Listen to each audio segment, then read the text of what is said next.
All right. Hyperdrive is successfully in lockdown mode, and we are back once again. Welcome back, friends, family, and frenemies. It's good to see you again here in the Deep Black. I'm your host, Laraziel. Once again, thank you for everyone who may have followed me while I was off stream, and of course, everybody who's followed me previously and previously before and before and before. I appreciate it. So, yeah. Excuse me. Cats, you know. Hi, Misa. Let's see. Just double checking a few things. I'm running a bit late, a bit behind, but I got everything all set up. Got a few things that, we'll go ahead and go over today and take a look at. Then we'll hop into the game. Where we left off last time was we didn't really find any favorable wormholes. It just didn't happen. So we went back and thanks, Misa. Yeah, it was kind of on the fly. I still have a lot of editing to do with the timer specifically, so it's not working the way I want it to. I may have to get like a different script or whatever to make it actually work. But at least it's something for this time, right? And that's kind of the important thing.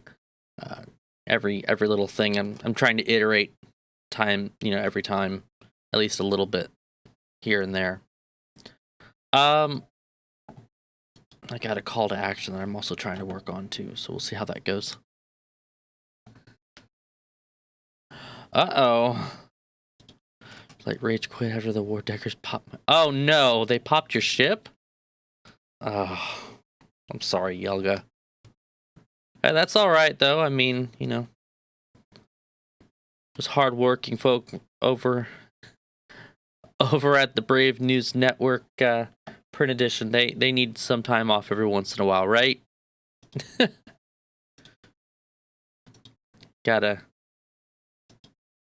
There we go. Now I'm back in. Gotta make it do. Ooh. Ouch. Black flag, huh? Yeah. That's pretty rough. I'm sorry.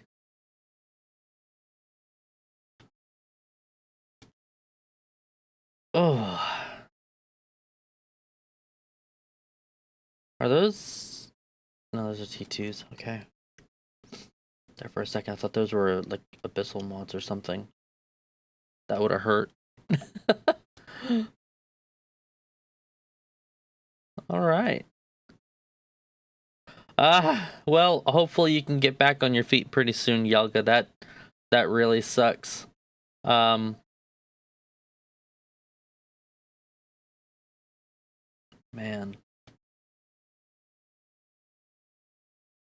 Just scrolling scripts.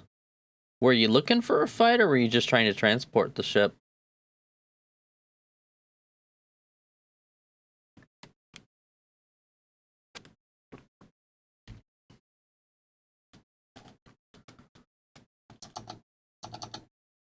I gotta close that too. Oh, also, before I forget, Misa has yelled at me quite a bit about smacking the mic, and due to her rage fits, I will be getting a proper, what is it called? It's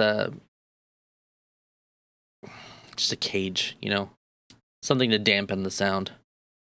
Undocked, sell them, tried to undock but neglected session. Oh, that sucks. And it was on 4.4 too.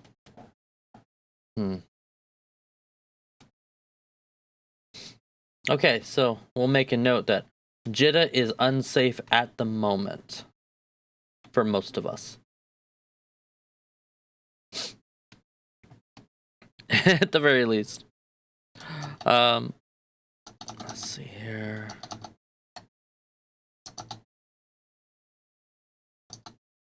All right, let's go ahead and get everything switched over. I've got a couple articles to go over, and then we'll hop into the game. Have ourselves a little bit of fun. Where's my button? There it is. Okay. As always, I'll go ahead and pop up my email to start off with. Give me content. You know, if you're a Goon Spy, Wolfie Alt, HK Spy, Horde, Holler, anything, feel free to drop me any memes, propaganda, good news, bad news, I don't care. You can throw it right there at eclipse.frontiers@gmail.com. I'll be more than happy to look over it, and, you know, maybe I'll feature it here. Maybe I won't. Who knows, right? So, with that said, we'll go ahead and get on to the CCP side of things. I've got a couple different things going on. They've got... Let me make sure I grabbed everything. Yeah, because the other one was just an advertisement. So we've got... They're coming out with a new way to test features as part of their efforts to lay the foundations for EVE Online's third decade and continually improve the world's largest living work of science fiction. We're happy to introduce the feature preview system, allowing players to opt in and engage with complex features still undergoing active development, test driving them directly in the EVE client. Our aim is to more fully incorporate feedback into our prototypical process by allowing you access to these features early while we design them. Your invaluable feedback on past features has already allowed us to improve and shape them into better additions to EVE, and this new way of testing will allow far more exposed development, enabling earlier chances for players to express important feedback while also allowing our team to gather information on how you play EVE and what will best aid you in that pursuit. The preview system is going to be available in Singularity, or as we know it, CC, and comes to Tranquility in April. The debut preview feature will be a UI unification project aimed at improving consistency, creating a better onboarding experience for new players, and reducing cognitive load for all players. Okay. Features offered in the preview system are temporary and can be easily turned on and off. Participation is optional, and it is important to note that the features you will be given access to will not be in their final form. We look forward to learning from what you, the players, think as we introduce new features and build the future of EVE Online hand in hand. So that's actually really good. Like I keep saying, you know, the fact that CCP is willing to listen to its player base more and more, this is just kind of the next logical step in that. You know, at least they're doing in some way, they're trying to show that they're listening to us, right? They're trying to show us that they need our feedback, that they find our feedback valuable. So this is really, really good stuff.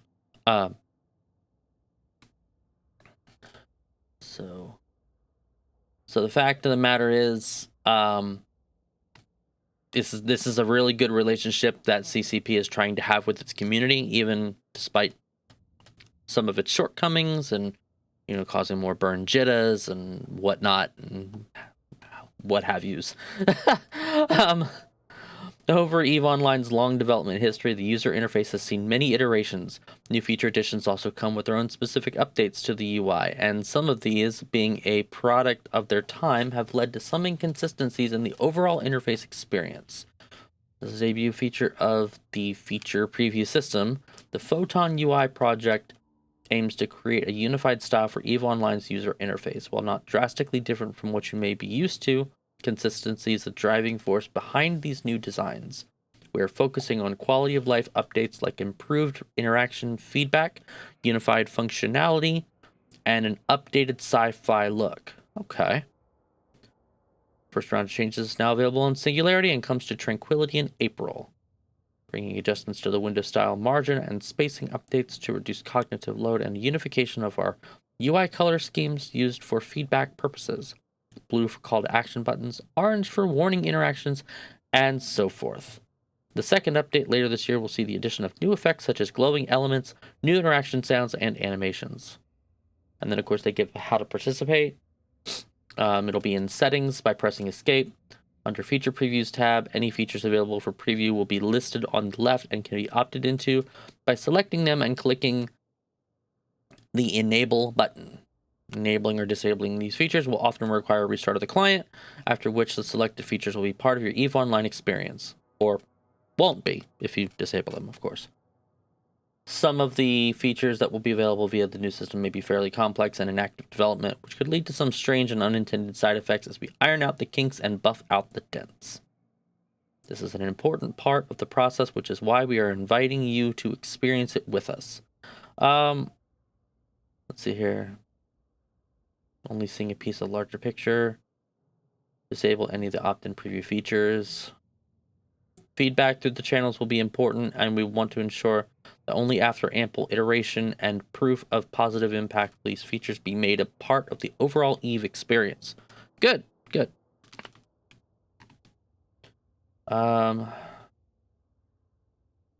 Many different hands have played a part in building the vast world of New Eden. The synthesis of these perspectives has provided a strong backbone for EVE's development over the years, and we aim to carry this strength into the future by incorporating the hands of you, our players, as well. We invite you to share any and all feedback on these features, whether you love them, hate them, or just have some thoughts on how we can improve them. For now, you can join the player discussion in the blog's official discussion thread on the EVE forums, but know that we are activating new lines of communication as well. If you have enabled a feature in the feature preview system, you may receive an email from us containing a small survey. Yay, survey time. That might be something that once they implement it, we'll check it out on stream. And just to kind of go over some of those features and see what they have to offer. Because honestly, I don't see why we shouldn't at least take a look at it if they're going to pop it into Tranquility. Just play around with it. Maybe give some feedback at the end. See, what everybody else, see what you guys think. See what other people think, that kind of thing. Either way, this is definitely a nice step forward in CCP's march to try to better integrate with the community and kind of help them both synergize and learn and grow together, that kind of thing. So I'm really glad to see it. Let's see here. And they also they said here in the end that we'd like to express our immense appreciation for any of you who take the time to participate and provide feedback for game features. Look forward to being joined by our one-of-a-kind players on this journey of discovery, and are excited to bring you open access to EVE's development process through the preview system. Together, we'll continue to improve the world's largest living work of science fiction and make EVE Online the best MMO out there. Thank you, and fly safe. 07. Or 70 if you're in Brave. So that's good. That's good stuff. Then, of course, we got the update to the Road to FanFest. This was just dropped a couple days ago. In about 7 weeks' time, they'll be welcoming us to the ultimate party at the top of the world in Reykjavik. Reykjavik. I can't do the sound that they do, but yeah. We can't tell you how much we at CCP are looking forward to meeting you again in person to share the exciting plans for EVE Online. As we all continue to get into the spirit of FanFest, there's still much to look forward to on the road to getting there. They've got updates, including significant changes to compression, mysterious mining adventure added to the NPE, sizable graphical updates, sweeping boosts to every resistance module in the game, balance changes to Crab, and player-owned customs offices, as well as extensive updates to battleships, all of which you can read about in the Road to FanFest blog from last week. Still a little time to go until FanFest 2022, and there's much more to come between now and then. Several updates are making their first appearance on the Singularity test server today that we'll be covering in this blog, starting with some improvements to the structures. Okay, give me just a second.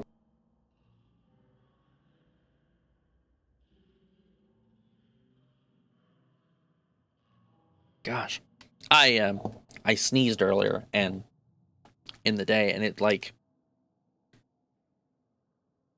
kind of gross, I guess, but it was like not a normal sneeze. It was a really throaty sneeze. Like it really just kind of deep rooted back into the back of my way back there, and it just, it was a dry sneeze. So, but it did not feel good, and I'm still kind of suffering from that a little bit. Ugh. Oh well. It's all right. Well, what do we got here? Upwell structures have taken New Eden by storm since their introduction, be it high-sec or wormhole space, providing the core of Eve's industry, fierce strategic significance, and everything in between. Shock mount. I remembered the term, or the word for the mic. It's a shock mount. It'll be a couple weeks, but I'm going to get one so that way you guys can stop hearing the bumps and the judders and everything else. Anyways, back to this. There have been many changes to these structures since their launch in 2016, but they are once again the focus of an ongoing initiative to create more exciting gameplay around attacking and defending them. This next update, now available to test on Singularity, targets the balancing of fighting in and around these structures. The first set of changes involves updates to 4 key modules. Okay. Changes are being introduced to the stand-up point defense battery that require it to use ammunition loaded into the module, as well as giving it a longer reload time. This will create downtime for the point defense battery so that there are windows for counterplay where small ships can drop into a fight and warp off before it's reloaded and ready to fire again. Okay. The stand-up guided bomb launcher attributes are being adjusted so that it holds fewer bombs and takes longer to reload the launcher when all bombs are spent. This will create windows where bomb use is more tactical and not the primary defensive weapon a structure has in its arsenal. Okay. The damage of stand-up anti-capital missiles has been reduced so that capsuleers will be more willing to field capitals during a siege. Okay. Attackers will be less at risk of paying more for dropping a few dreads than the structure they're attacking costs, at least without defenders putting their own ships on grid. All right. While their anti-capital use has been adjusted, the missile speed of stand-up missiles has been increased so that they remain able to catch and damage subcapital ships. All right. Stand-up arcing Vortron projectors will be receiving an update, removing their ability to target subcapital ships. This means they can't be used purely to headshot enemy fleet commanders, as well as further reinforcing their purpose as anti-capital defense. That's good to know. I didn't know the arcing Vortron projectors did that. That's hilarious. Updates such as these are just the tip of the iceberg when it comes to Upwell structures, and we've had some fantastic and lengthy discussions about them with both the CSM and the community regarding the reinforcement phases. Upwell structures should maintain their value while being well balanced in terms of investment cost for their owners and the effort required to destroy them. We're hard at work in this area and look forward to sharing the details with you as we get closer to FanFest. Okay, so honestly, that's... I don't know how I feel about those changes. I guess we'll just kind of have to see how they play out in this wonderful little world that we've got. Rorqual Hot Drop. As you may have seen last week, a new Rorqual module has made it to testing on Singularity, providing it with a new and powerful maneuverability and logistics tool. Mining operations across nullsec and lowsec will transform as Rorquals will now be able to conduit jump 30 mining ships next to them, allowing for better logistics for large-scale mining operations, combined with unparalleled boosts and compression, along with the already powerful Panic modules, and the fact that it will be able to jump to industrial sinos. The Rorqual cements itself as the most powerful mining support ship New Eden has ever seen.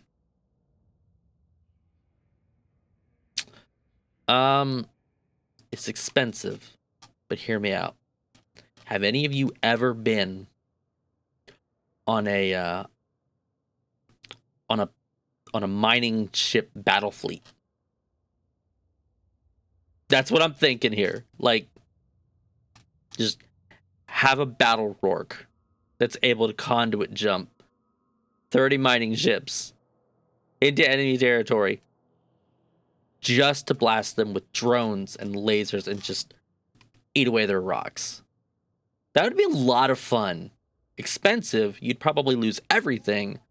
But if you're going after like an R64 that you know is going to have a pretty good drop, that might be worth it. Like, it might be worth it to lose the ISK just to make sure they don't get the ISK. That's, I mean, it's not bad. Be like a one-time shot. Yeah, exactly. Intentional mining fleet PvP. A lot more unintentional. Yeah, like intentional mining fleet PvP. Like, just take a mining fleet and just yeet it in there, Yelga, and just like behind enemy lines. They jump to industrial sinos anyways, so just jump them in there, and then or conduit jump them in there with a bunch of other mining ships, and just land straight on that R64's pull, and just chip away at the rocks. Just have them all just have all the mining ships just launch their drones, so that way when an enemy fleet comes through, it takes them time to destroy everything. With those crystals that just create more waste than it does, you know, actual rocks that you can use. I mean, it's not bad. And then if push comes to shove, you can just take the rourke and probably jump it out. You know, I mean, it would require probably a pretty heavy approach. Like, you'd have to have a lot of people online, I imagine, to do something or pull something like that off. But that could get really interesting really quick. And a lot of that probably wouldn't come off on the battle report either. We wouldn't be able to see a lot of that because battle reports tend to only go off of losses and kills and when damage was done or fired. But if the most you're losing is a few T1 mining ships like Covetors or whatever, and you know, maybe some drones, who cares, right? Just thought. And imagine being that alliance that gets the ping across their Discord or Slack about that. That would be hilarious. I would love it. From strength to strength. Changes to resistance modules and battleships have been rippling throughout New Eden, and there are some more small updates. The bolstered bulkheads resistance buff has put a spotlight on Tech 3 cruisers, but it is apparent that the once strong and popular Proteus is underperforming compared to other ships in the line. This is in part due to low fitting room and low speed. Its potential is being further unlocked through an easing up of its fitting space to allow the Proteus to more comfortably fit a 1600mm plate alongside a full rack of neutron blasters without necessitating spending a valuable low slot or rig on a fitting module. The plate mass change will also give it a slight speed boost to make it a bit more mobile, while armor plates are fit, making it just slightly easier to get into a position to use those blasters effectively. Historically, in EVE, organized groups of stealth bombers have always contributed interesting counterplay to battleships, all while showing off the very high skill cap that a well-orchestrated bombing run requires. So as groups are building their battleship reserves, an issue fix here increases the strength of stealth bombers as they receive a cooldown reduction for bomb launchers, meaning that they will be able to come back for a second bombing run more rapidly. With the bomb deployment skill trained to level 5, a Tech 2 bomber can launch a bomb every 67 seconds instead of 120. A Tech 1 bomb launcher will have a reactivation delay of 80 seconds, down from 144. Small adjustments will continue to be made as the meta unfolds to ensure that one playstyle doesn't become too dominant, and players can continue to enjoy more options and diversity. Okay. Test drive feature preview system. We did kind of go over this already, previous article. And they just kind of talk about it coming up on their FanFest thing here. So that's pretty much it. I'll actually leave this up. Let's open this up real quick. Excuse me. Just make sure I have that open in the background. We will get rid of these because we don't need them anymore. I did churn and burn a bit of ISK last time. So before we get into the nitty-gritty of ISK making, to kind of replenish a little bit of that. And that's only going to take maybe 2 or 3 runs in an Abyssal. It's not going to be like a whole lot. One thing that I want to go over, and it's one thing I probably should have gone over in the beginning, but I didn't, is, let's see here, here's the EVE University.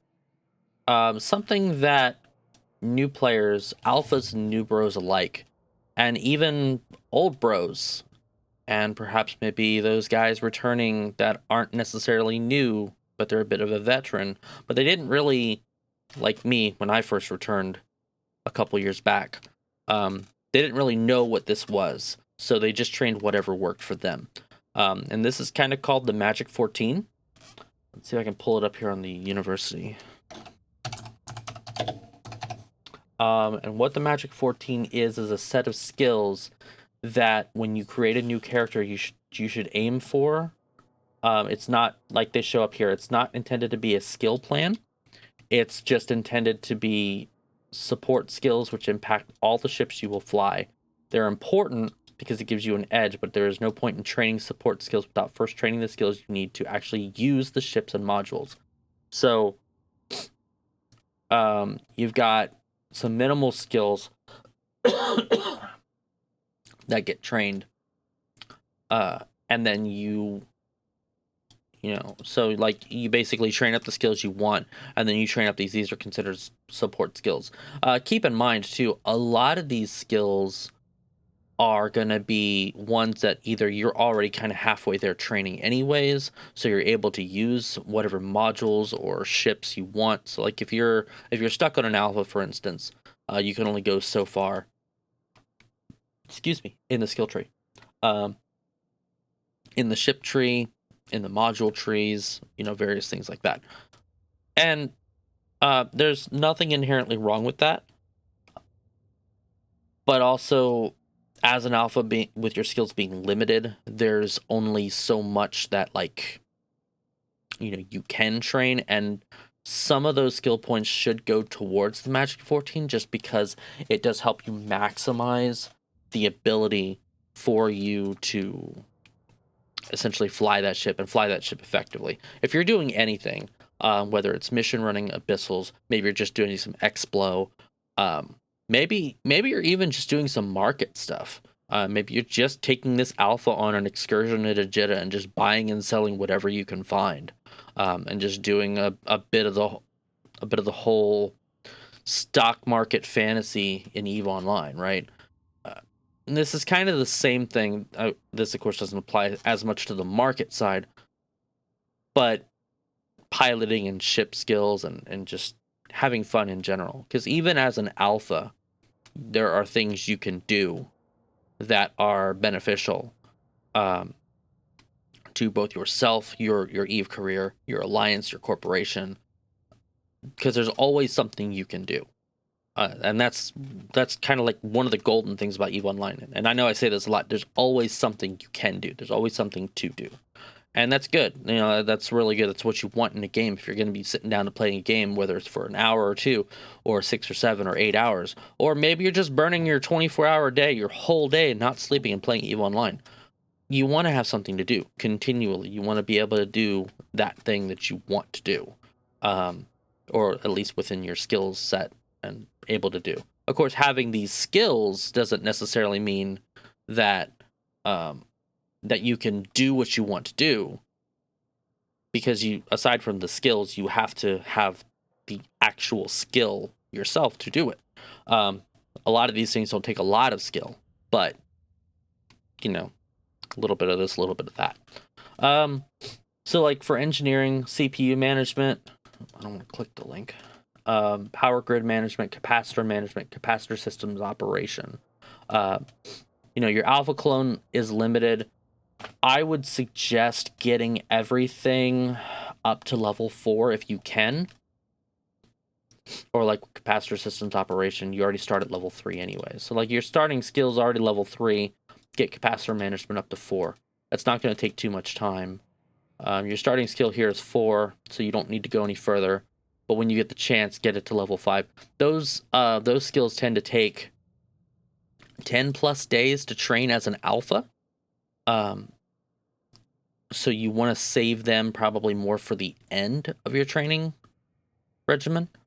Kind of like with mechanics here. You know, your starting skill is 2 or 3. Your alpha clone limit is 5. And even still, it's not all the magic 14 that matters. There are actually specific ones that help with like fitting, or specific ones for like whether you're shield or armor. Like it shows like right down here. Like here, you've got mechanics, which does 5% bonus to structure hit points per skill level. Depending upon your race, starts at 2 or 3. You do want to try to get that to 5 if you can. Again, 5 is going to be a long skill train, so start with it getting to 4. You know, same with hull upgrades. 5% bonus to armor hit points per skill level. You start at 2 or 3. You want to get it to at least 4, with your alpha clone limit of 5 being the longest train. You know, training this to 5 will allow you to fit modules like the multi-spectrum energized membrane 2, explosive armor hardener 2, and larger T2 plates in this one. So, and the big takeaway behind this is if you're in an alpha, I would focus more on the meta modules anyways. T2 modules are great, but most of your ship fitting is going to come from meta anyway, so don't stress too much about like getting this to 5. I try to follow a plan of doing like training the easier stuff, the stuff that takes less time first, especially if it's something you know you're going to want to play with as quick as possible, because that can tend to be more beneficial to you, you know, in some ways. It's like here, you've got shield. You generally want to train this up to at least 3, the shield management to at least 3. This is, of course, depending on race. So, like, for instance, I'm flying Amar, right? Amar don't focus on shields as much, so it's not as important. This can be lower in the skill queue. Same with shield operation, with shield boosters and basic shield modules. My alpha clone limit would be level 4 for both of these. Getting it to 3 is still a priority, but it's maybe not as much of a priority. But this is still a part of the Magic 14, so you want to pay attention that these are important to have, right? You're targeting, long-range targeting, and this is more important for you fighters. You know, targeting range per skill level. Your alpha clone limit's level 3. Signature analysis, which is targeting speed, so how long it takes you to lock. Alpha clone limit at level 3. So again, these are probably going to be one of the ones you'd want to train as quick as possible, if you can. And targeting helps with everything. You have to target literally everything pretty much to do anything. So you definitely want to make sure you get that trained up, right? Navigation is kind of the same way. Subwarp ship velocity per skill level, starting skill level 3, alpha clone limit 4. You probably want to get that up pretty quick. Evasive maneuvering is kind of the same way. Improved ship agility, get it up to level 3 as quick as you can. Warp drive operation reduces the capacitor need of initiating warp by 10%. This doesn't sound like it's important, but there are some big systems in EVE Online that span over 100 AU, and that can drain your capacitor pretty hard. You know, I've seen most of your systems are probably between like the 20 and 65 AU range, but when you hit warp for that first time on something that's over 100 AU, and you're waiting to go from one end of that system to the other, you're sitting here thinking, gosh, how long have I been in warp for? Because it just doesn't feel like it's going to end. So make sure you get this skill trained up, because it is important. This is probably one of the most important ones. And then, of course, Spaceship Command, 2% improved ship agility for all ships per skill level, starting at level 3, Alpha Clone limit level 4. That doesn't take a whole lot of time to train up, so definitely pop that in there. It is kind of important. But I would argue that probably your most important of everything, all of your skills that are of the Magic 14 that are the most important, probably mechanics, hull upgrades, CPU management, power grid management, and capacitor management. And that's because your mechanics and hull upgrades specifically attribute to your EHP, to your actual ship capability. These other three at the top that I mentioned, these attribute to your fitting capability. So your ability to fit your mods on your ship. It makes fitting mods easier, and while your fittings might be tighter, you won't be looking at that coprocessor to fill in that low slot that you could have used for, say, an armor layering mod, or maybe a shield relay or two, right? Same with the shields. If you're going shield related, you want to do shield management for sure. As high as you can. A shield operation isn't as important just because it's shield. Well, I guess it is. It's shield recharge time. I was reading that as for the modules, not for specific shields. But yeah, these are also going to be important. Shield management before shield operation. You can afford to recharge a little bit slower if you're out of the fight and you've escaped successfully. It's not going to matter quite as much, and as soon as you dock, it's going to be fully recharged anyway. So it's not like it matters as much. But the shield management part, the capacity, definitely matters. Anything that enhances your EHP, anything that enhances your capability to actually install your mods and use them and keep them active. Better mods, more mods, that kind of thing. So you're definitely going to want to look into that. And that's just kind of the synopsis I wanted to go over with the Magic 14. It just wasn't talked about here. So before we really got into anything else, I just wanted to make sure that was covered with everyone here. Because it is just something that we need to know. And that being said, I'm going to look at my own real quick on this character and see where he's at. Since he is Omega, there's a little bit of time to try to flesh that out a bit. So let's go ahead and switch over. Let me take off this. And I will flip over to Eve. And yeah, like I said, I literally I was running a bit behind, so I booted up Eve kind of in the background while we were talking a bit. So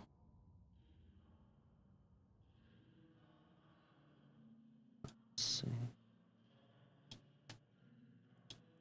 Okay, so got a lot of skill training completes done. That's good.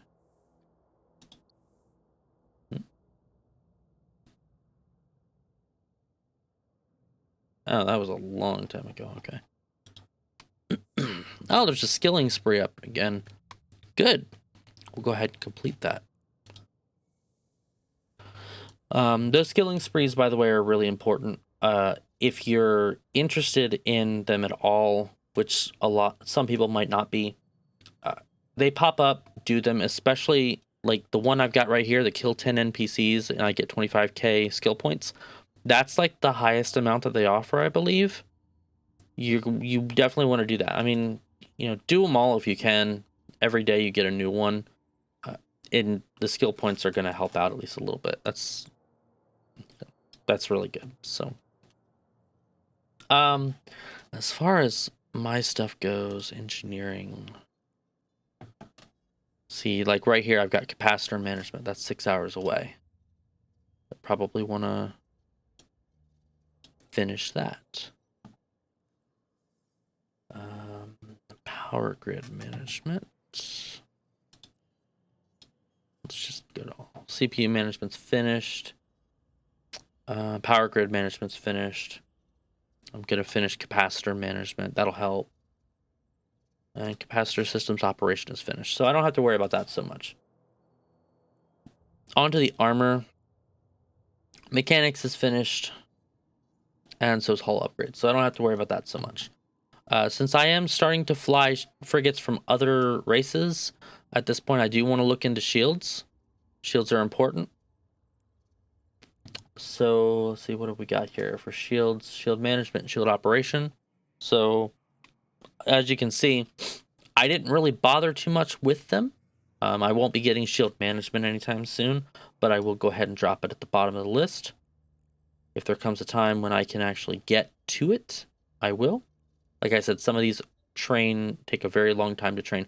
And there's another trick you can use to actually decrease the amount of training time. There are actually a couple things you can do. And I can actually show you that as well.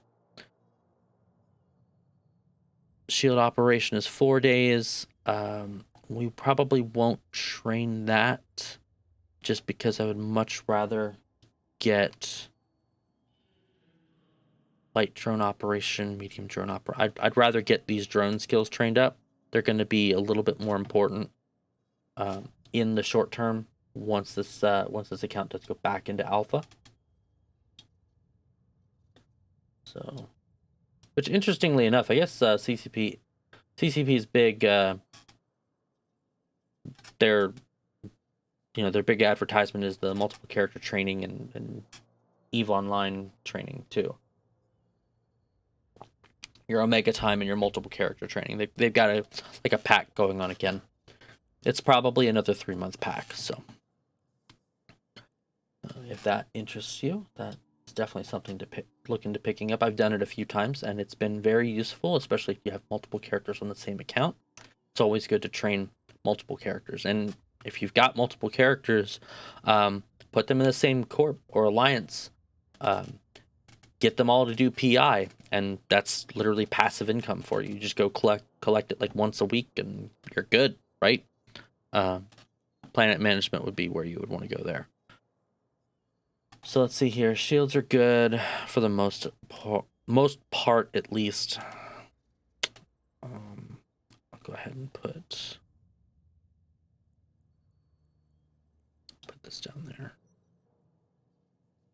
Targeting, long range targeting. There we go. Long range is done. Target management is not. But that's just extra targets. Signature analysis, however, that one's done. So that's good. Then navigation. Right there. So navigation is done. Warp drive operation is done. And evasive maneuvering is done. So I don't have to worry about any of that. So I've done pretty good. And I'm pretty sure Spaceship Command is fairly... Well, yeah, it's already done. So, yeah, I mean, we're looking good there. We'll go ahead and close that then. The only other thing, like I was saying, is like there are certain factors that affect your training speed. Your attributes is one. Actually, it's realistically, it is the only thing that actually affects your training speed. You can get boosters, which enhance your attributes, but again, that's still your attributes that actually enhance that, right? So over here in character and your attributes, like right now, mine are all pretty much set basically the same. I've got a remap available, so I could click remap now, and I could choose to remap all these skills. The ones that you see highlighted in green, I can pull them off, and I can put them somewhere else, and they go into the unassigned pool here, and you get pretty sizable chunk. And this is all at the beginning of it. It's like 14 points. So, you get a lot of points, and they start out all 17s. The other thing, too, is implants. Again, implants increase attribute points, just like cerebral accelerators do. Words are hard. Yes, words are very hard, Misa. Tonight's just not the night for words, I guess. It's these big words. Cerebral accelerator, neural remapping, attributes. I'll just start listing the attributes and really kind of messing with that. Perception, memory, willpower, intelligence, charisma. Of all the attributes, charisma is probably the one you're not going to worry too much about unless you're doing social-based things. Social-based things being like corporation management, or here, I'll show you. Cancel that. Things like corporation management, which uses charisma and memory. Also, not production. No. Trade, I believe. Yep. Trade's primary attribute, as you can see on the left side, is charisma, and on the right-hand side, it's memory. So that's kind of a big draw that you can understand. And to kind of give you a further look at that, we'll take something like, I'll do that real quick. That actually wouldn't be a bad idea to have. With contracting in there too. And broker relations. For those of you that are interested in doing the broker stuff, that's actually a really good skill to have up as high as possible. There we go. Okay, so we'll do marketing and attributes. So it shows you right here your primary and your secondary attribute, and that's a training time multiplier. So that's actually a little different than I thought it was going to look like. You can tell I don't actually get into this side of things very hard or very often. So like a 3x training time multiplier means that, it trains, I believe, pretty much 3 times the speed. But your primary attribute being a charisma means your attribute points in charisma affect this more than memory do. And that's kind of an important thing. So to note. The only thing that seems to be out of the ordinary is actually going to be drone skills. Drone skills require memory and perception, but if you're doing any kind of training for combat, you're generally going to want to do things like in gunnery is perception, willpower, missiles is perception, willpower, and spaceship command is perception, willpower. So when you're training up your spaceship skills, just train up your gunnery and your missiles, because that's really going to be able to help you. If you're doing production, resource processing, it's memory intelligence, with rigging being intelligence memory, so that's a little weird too. Scanning is also intelligence memory, so like if you're becoming an explorer, you're probably going to want to train up some of those side skills as well. Science, also intelligence memory. Navigation is intelligence perception, which is kind of weird. Neural enhancement, another place you're going to want to be at, which has things like infomorph psychology, so you can have more clones and stations. Or cybernetics, which allows you to use implants. And that one's actually a really big one. Biology is another really big one as well. The 20% bonus to attribute booster duration. So any boosters you use last longer in your system, if you will.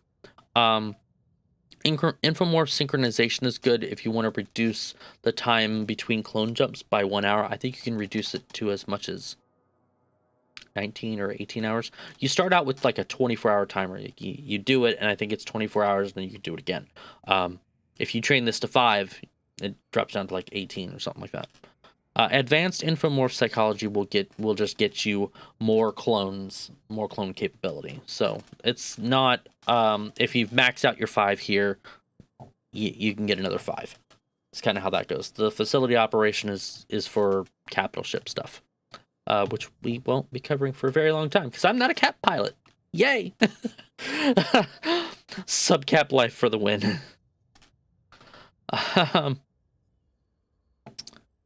So that's basically it. Planetary management is another odd one. Intelligence memory.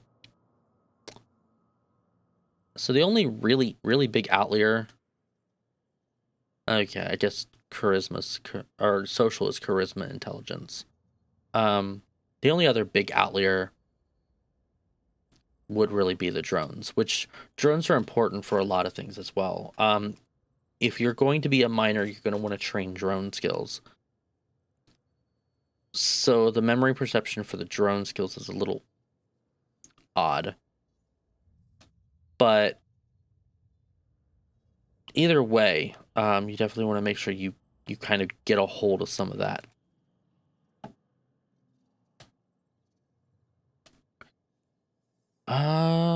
That pretty much covers it. Except let me go back to, where was it? Neural enhancement. Let me show you cybernetics real quick. The reason why you want to get this to 5 also kind of ties directly in with some of your other capabilities. At 5, you can utilize the highest level implants, and it does take a while to get to 5. It's not like it's a couple days train. I think it's like a 12-day train or something like that. But like your augmentations for training, these are just your basic implants. Like here's the memory augmentation improved. This is a +5 bonus to memory attribute. So not only is it an expensive implant, but it's also very important to training. So in a lot of ways, you can save a lot of time by training cybernetics first, or as soon as you can to 5. And then if you have the ISK, burning into this. Most people, though, are going to get like a +2 or +3 implant because they're just a lot cheaper to grab in all your attributes. And that'll still significantly increase your training time. Or decrease, sorry, increase. It'll decrease your training time, so that way you can you can have those longer or those bigger skill point intensive skills in your queue and not have to wait as long to get them trained up. But anyway, because most of your stuff's going to live in the level 3 range, and I believe as an alpha, that's as high as you can go, if I'm not mistaken. I want to say that that's true. So you're going to be living in the... Where are they at?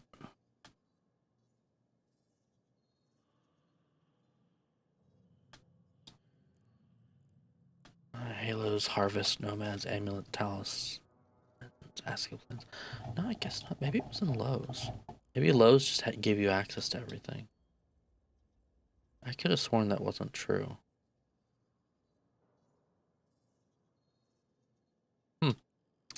I don't know. I thought they were there. Limited. Here's the limited. We'll find out through this. We'll just pick the memory augmentation. So that's a +1. You get 1 in cybernetics and you've got it. And science 3, of course. So variation would be the beta, which would give you a +2. Requirements, cybernetics 1. Okay. Advanced being the +3. Okay, yeah, cybernetics 3. So I probably want to train that then. We'll drop that. I'll drop it right there. It doesn't have to be trained right away, but it's probably good for this character to have that. And that kind of gets him a bit more of a well-rounded setup, especially since at 7 million, he's not going to be able to train anymore for a while. But once he is able to train again, I want him to be able to have that training clone capability, just because it's going to be good for him. So that's pretty much it for that. Like I said, last time we burned a bit of ISK in order to get ourselves kind of in a better situation training-wise. And those... I guess I shouldn't have closed this. Those did pay off. Let's go to my skills. So we got small energy turret, gunnery 5, small beam laser spec, and small pulse laser spec. While this won't necessarily help us in abyssals, it does help us in our fitting overall. Right now, we can also look at getting medium energy turret. Go ahead and grab that real quick and drop that where we need it, because we're going to need medium energy turrets if we ever want to get into some kind of like a level 3 missions. It is actually kind of important to have that. That'll probably eat into some of these other skills that I've got down here. That's okay. And I'm not going to worry too much about like some of these other. Although I will probably go ahead and pick them up because they are relatively cheap. Let's see, what else was it? Medium projectile. Yeah, actually, you should probably get them out of the way just to make sure that they're not going to be an issue later. Even if I just get them to level 2, it's not like it's gonna really hurt anything. That's gonna be pretty much it as far as that goes, because the last thing's gonna be missiles, and missiles are nowhere near ready for anything. Rockets, defender, auto targeting, bomb, missile launch operation. So like missile projection is actually important. So if you really get into missiles, you're gonna look for like rapid launch, missile projection. Well, that one's actually a lot cheaper than I thought. Rocket specialization, which doesn't do you any good as long as you don't have rockets to 5. Torpedo spec, same thing. Torpedoes, though, is almost 1 million. That's actually kind of surprising to see. Heavy missiles, light missiles, those are all kinds of things. Missile bombardment's another one, too. These are all just skills that enhance your missile firing, rate of fire, explosion, big boom capabilities, if you will. So from here, like I was saying, like I keep trying to say like I'm saying, we're going to go ahead and run a couple of abyssals. This will just get us back into where we need to be. Before we get started, let's see here. Let's double check our buy orders. Okay. So still didn't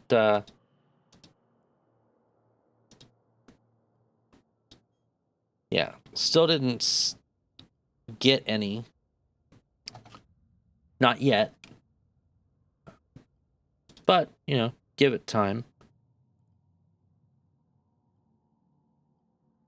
We'll see. Let's just sell her for 150,000. So might even just try to change it. Should be a modify order. There it is. So we'll just do 120,000 for each. And we'll see if that actually changes anything. It obviously took a little bit more money out. That's fine. If there's anybody nearby doing abyssals or doing any kind of running or whatever, then at least, that's at least capable of doing this.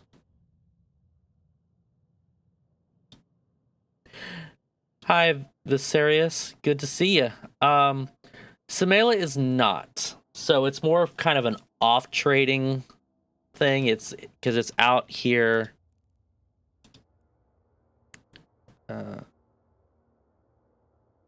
If you know, here we go. I'll do the security size. Yeah, if you kind of know where everything's at as far as just where I'm at in the Genesis region, I'm pretty far out. Like, it probably would be better to do my trading over in Tar here in Sanctum. Yeah, it is in the Ascend. No, you're right. That's just the way it is. I like performing operations out of here just because it's quiet. And the last time I put up a buy order. It actually went through. Oh no, you're fine. You're fine. It's all good stuff. I guess like I said, I could go to tar if I was pushing really hard, to try to make sure of what I was after. Then yeah, I could probably go to like tar or Pakashi. I just don't want to go to Jitta from here because I really don't want to do the 21 jumps. So that's takes a while. So that's basically it. I'm just being a little lazy, if you will. Wife gets mad at me when I get lazy about everything, but in this case, I don't think it matters too much. So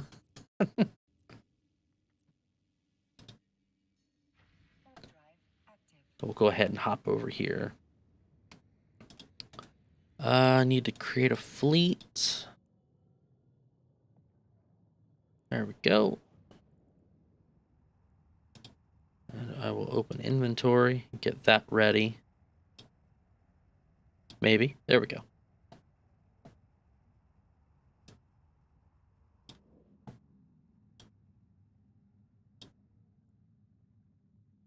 Readjust some of this. All right.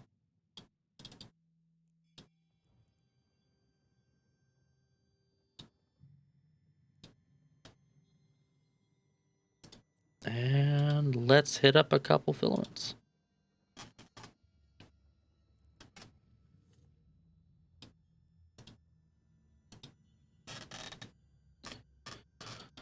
All right.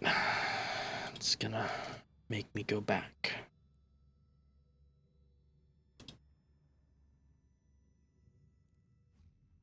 There we go.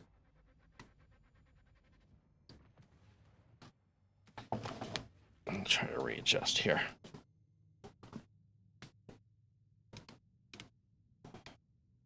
I think my cat's waking up.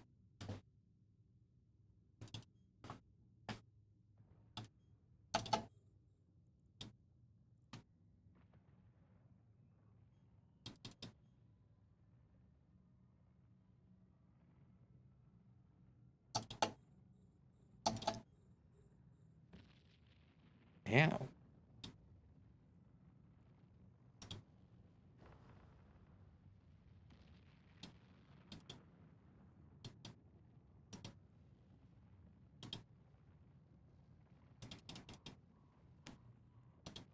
All right, there we go.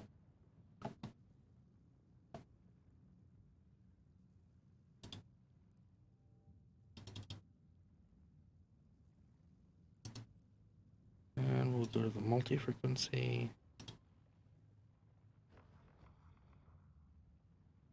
We'll just fire away.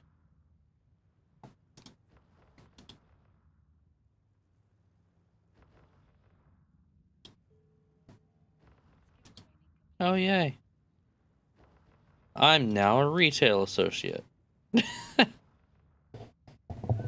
this over here a little bit.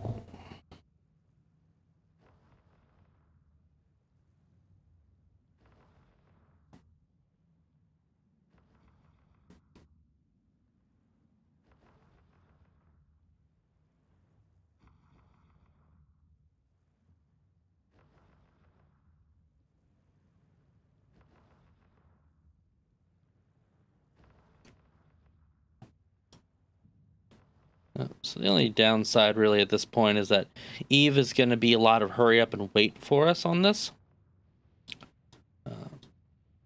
But this at least is kind of a more guaranteed way to ensure that we replenish at least a little bit of what was spent. And, it gets us back, it gets the wallet balance back up a little bit more, back to where, it's at least a bit more reasonable to expect a few things. Or expect to be able to do a few things here and there.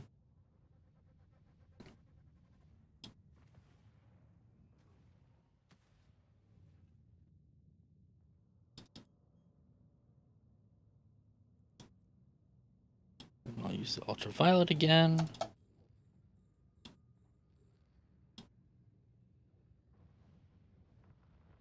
And we'll blow it up.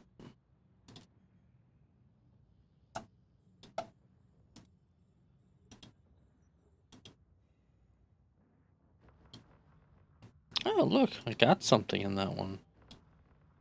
Decayed medium energy neutralizer multiplasmid. Okay. Okay.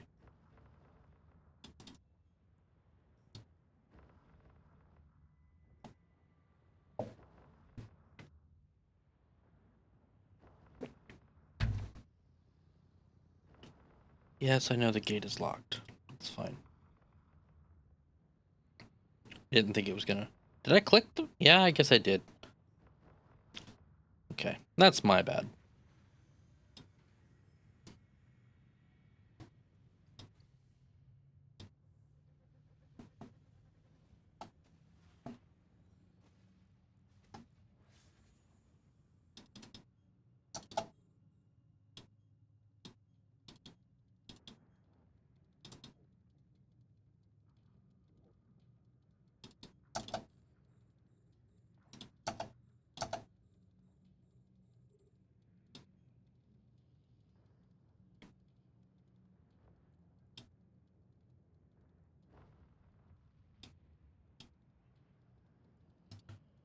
Alright.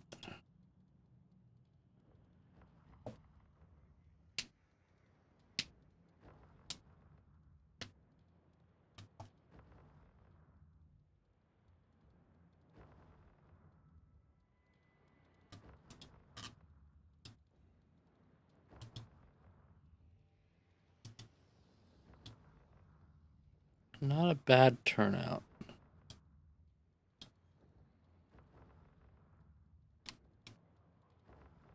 Now if I could just get out of here, we'll be in a good we'll be in a good situation.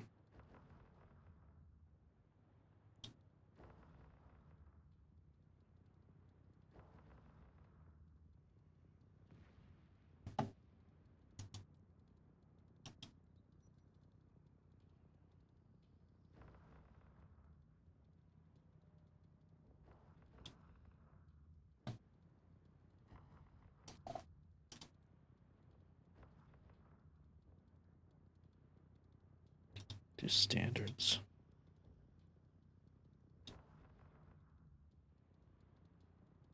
See if maybe I can get it to actually do damage. Rather than just sitting there and letting them miss all the time.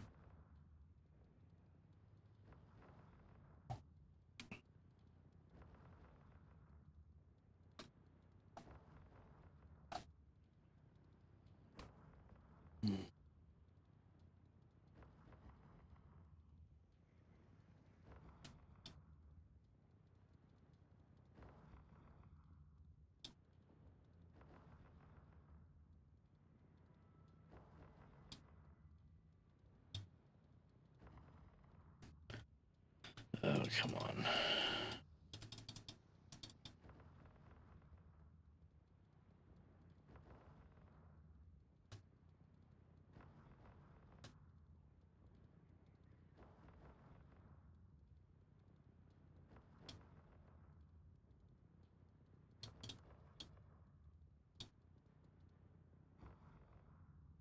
There we go.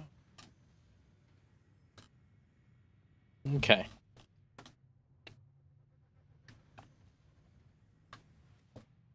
So that wasn't bad. You know, that run alone, if you just include those, that's about 2 mil. You know, assuming that it sells to that.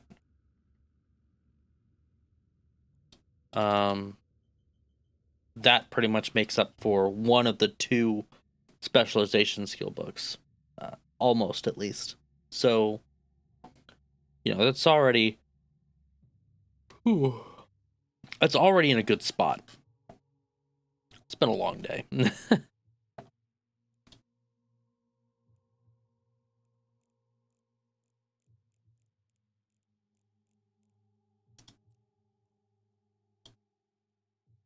Okay.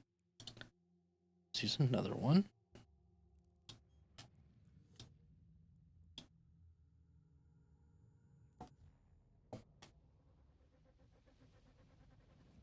I think the average was 2.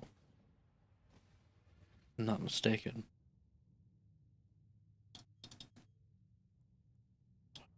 I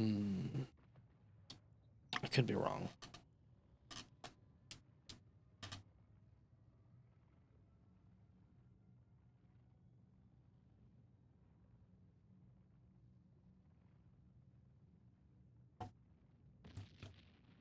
Ow. There we go.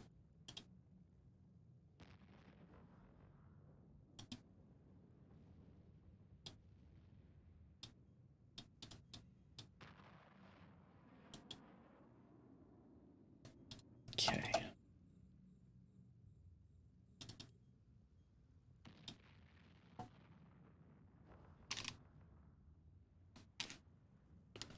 Start shooting them right away. Actually, I could switch to standards. Standards should still give me the range I need. Yeah, it does. Do a little bit more DPS against them. Hey, Wolf Craze, how's it going? It's a T0 electrical. I'm running it in a Punisher, just dual repped. It's kind of more or less kind of a basic, more of a basic ship for T0s, if you will. But yeah, yeah, Abyssals are good fun. The higher tier ones have a little bit more manual, manual piloting involved. This one here, the T0s don't as much, so they're quite a bit less skill intensive, which makes them really good to just kind of jump into and just have fun. You can kind of poke around at the scenery, and if that's your thing, or just blitz through them and make some quick isk. Honestly, it's good if you just need a few mil here and there. So.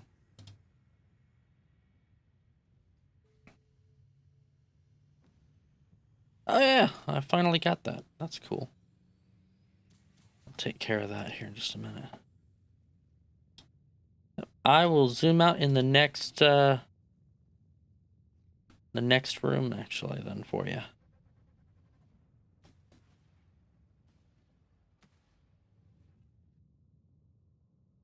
Oh, it's a sparrow, huh? Okay. Get myself into a position where that actually is going to be possible.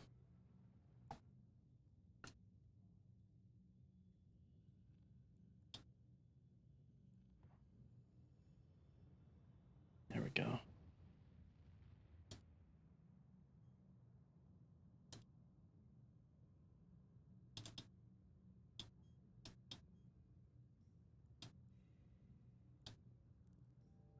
Okay.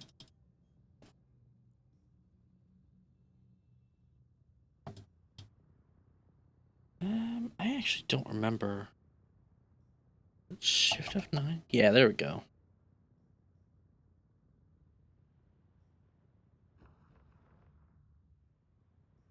There we go. So they've done a really good job on the abyssal scenery. It's just some of the best. Yeah.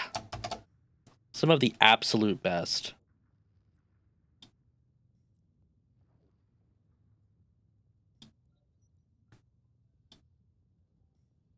Man, this thing is really just eating into me.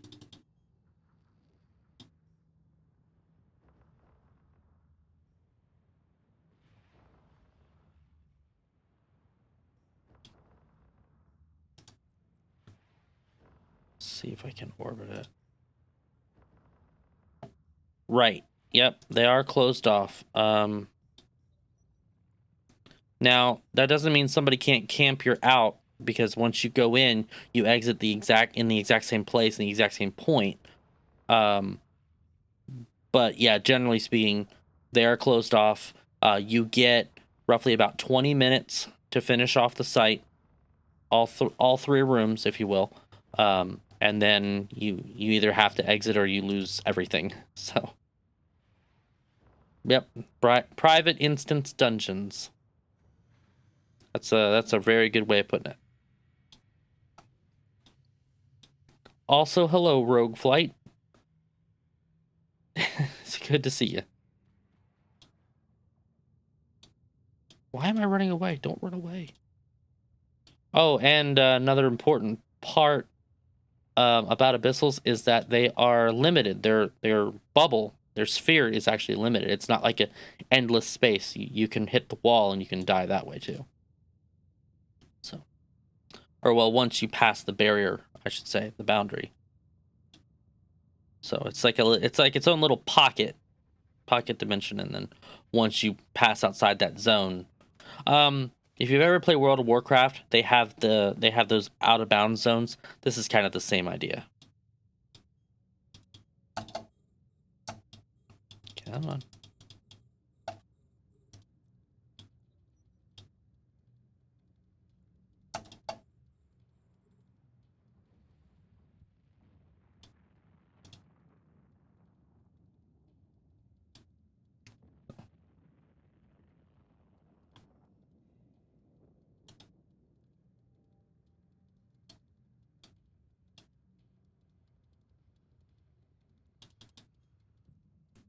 Now that I know of, I believe if you're doing like anywhere from a T0 to a T2, as long as you're not doing it in a super blingy ship, you don't generally have to worry about someone or a group of people, specifically in high sec, trying to like gank you on your exit. That doesn't mean it won't happen, but it's significantly less likely to happen. Most of them are going to be looking for abyssal ships that are running like T4s, T5s. I guess even the T6. So that'd be the main thing. But you probably don't want people seeing you undock, say, like a sacrilege and jumping into a T4. That's probably not how you want to handle that. So if you're doing something like that, I would strongly encourage going into like either a nullsec corp or alliance, or doing or like having one, like if you have a wormhole corporation you're a part of, having a deep safe in your staging wormhole, that's probably a little bit safer, if not even a lot safer. Because if you do it in like high sec or low sec, you're generally going to be asking to get popped. So it's just the name of the game.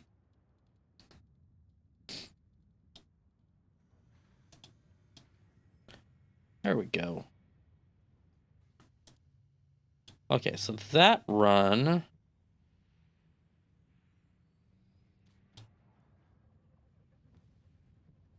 if we don't include the filaments, oh, I got a cat battery this time. Neat. Okay, so 4.4. So we're almost where we need to be. I would say probably run one more.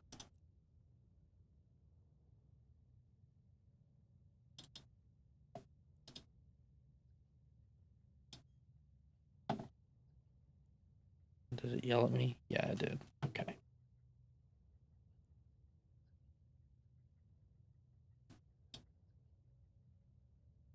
There we go.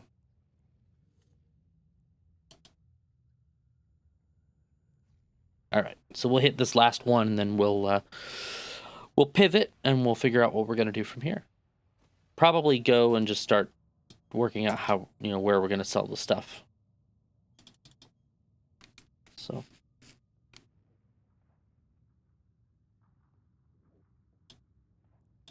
Got some other stuff that I can put with it. There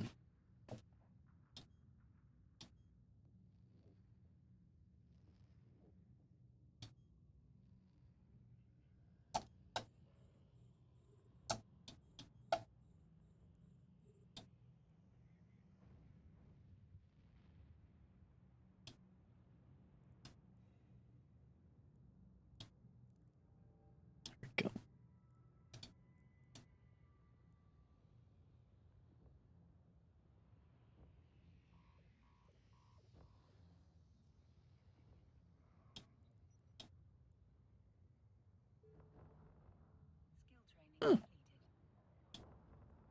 Work relations.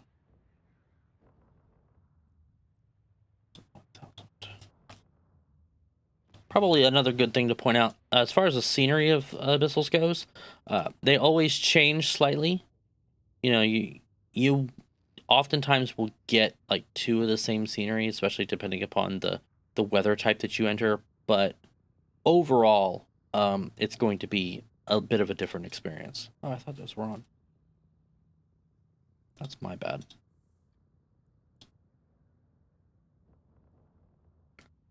So, aside from wormhole space, of course, you know, abyssal space is some of the prettiest in the game.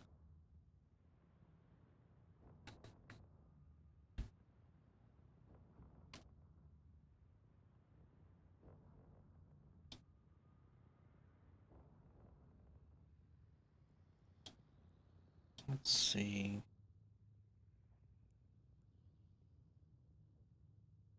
We'll let that lapse a little bit.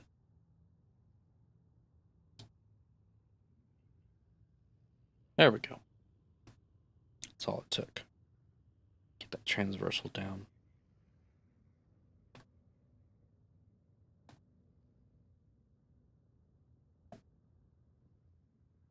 Still not chipping away at him as fast as I would like him to. Oh, he just kind of hung on there.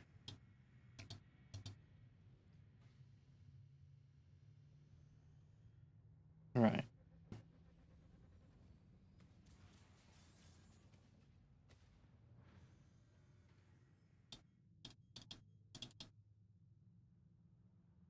Striking Damavik to worry about now.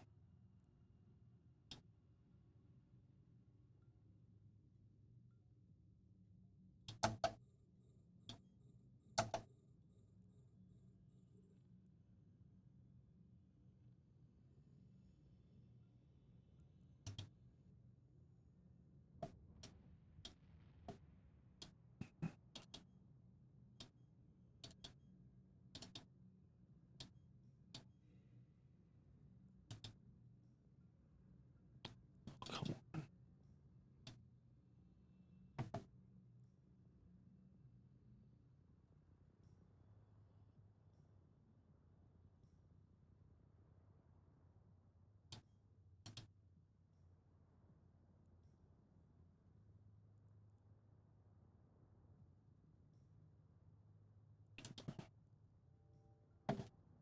There we go.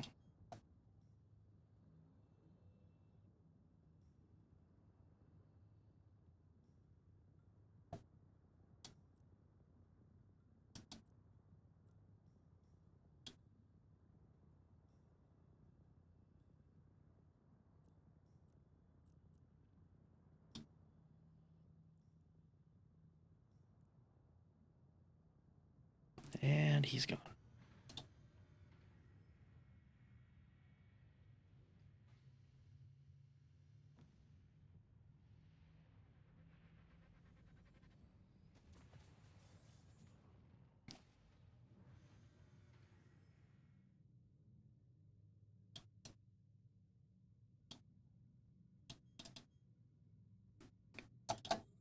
Lancer.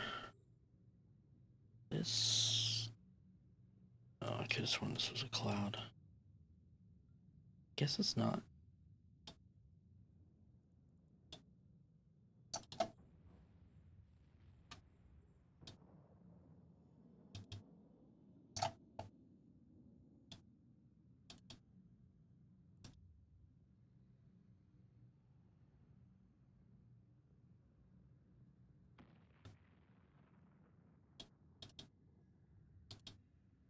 There we go.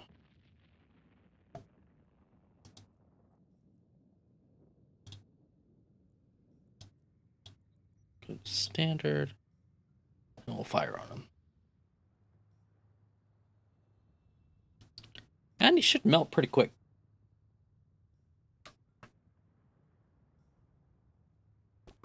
With any luck.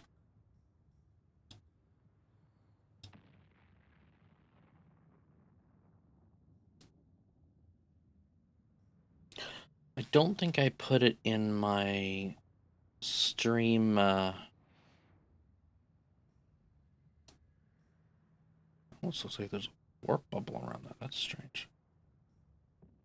Oh, you know what? That's because that is a cloud. Velocity cloud, okay. I don't think I put it in my stream title. But I did set up Nightbot with a command. So any of you that maybe are just checking out the stream just to see what EVE Online is like, if you need an invite link, get yourself some free million skill points, you can hit !recruit in chat and it will automatically populate with that link. And it's free to get started. It's not, oh, because I'm spinning super crazy amounts away. Boy, that makes it hard to fight these things when I've got to deal with that cloud.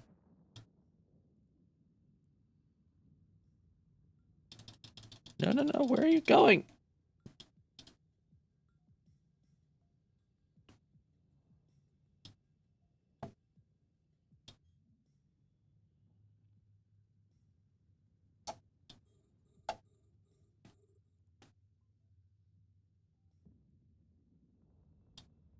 There we go. That's a little better.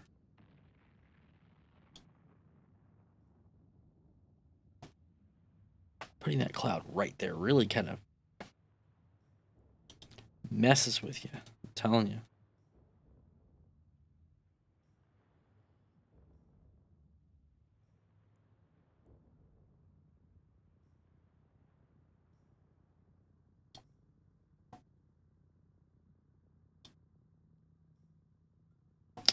I gotta wait for it to catch up.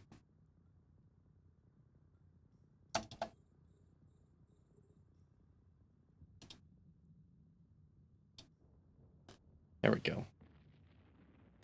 Now I'll just wait for it to get blown up by my lasers. I'm gonna practice some inertia conversation or inertia management, I think is what it was called. It was like conservation, inertia conservation management.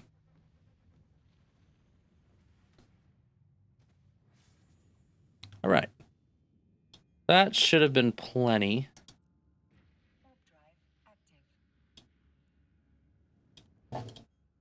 Yeah, 6 mil potential. 6.7 potential. Yeah, that's pretty good.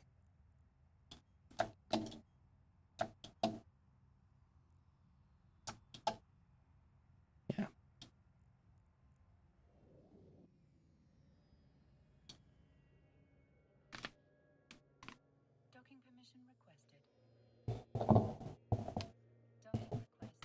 I'll probably go ahead and combine this with some of the other loot that I've got, and we'll head out and get that sold.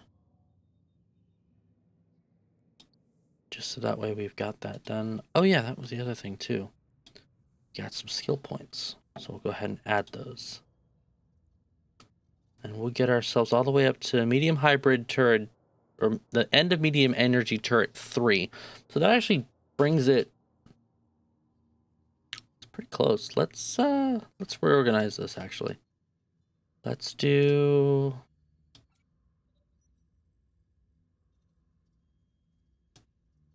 let's see if we can go a little bit higher.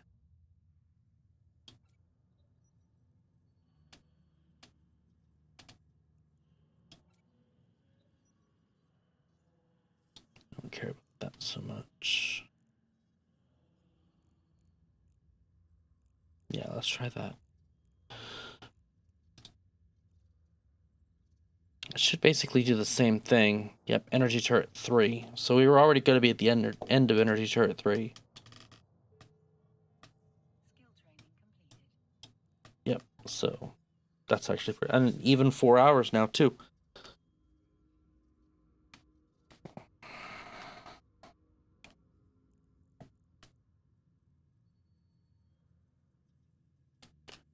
put light missiles 3 up here.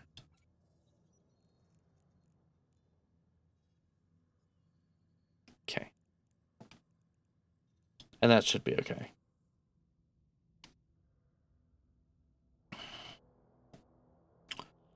Let's see what we got from here.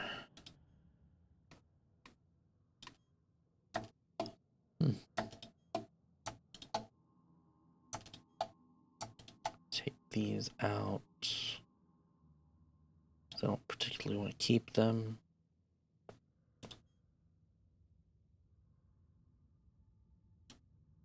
Put these in transport. Put these in transport.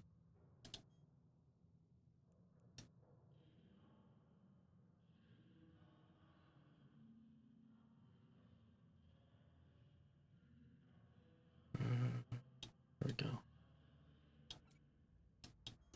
These two as well.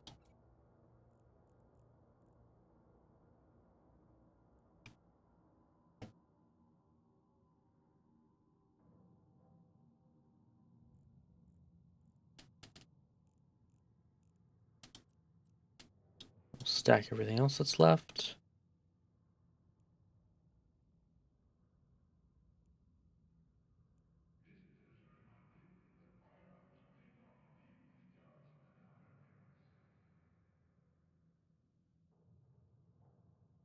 I think that's all of it. So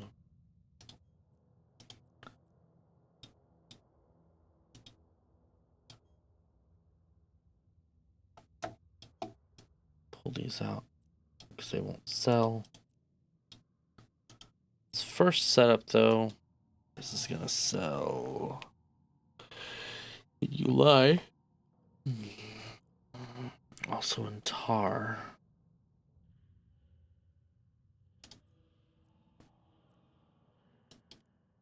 Might just go to tar with this.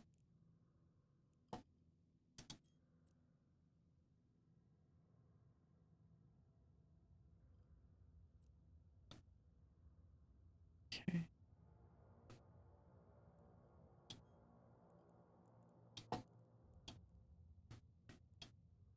Our pilot's set.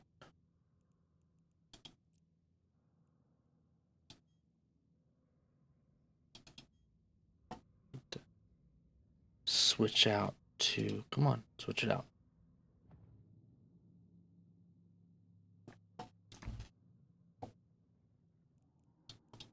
All right.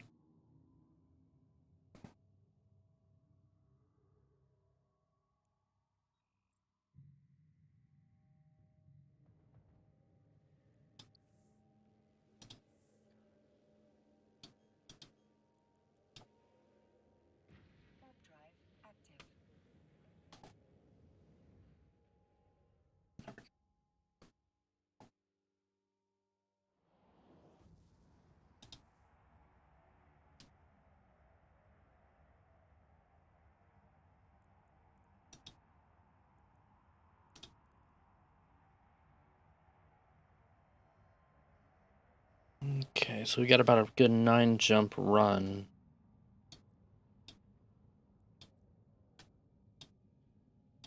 Yeah, no matter what we do. So we'll kind of keep an eye out. Oh, excuse me.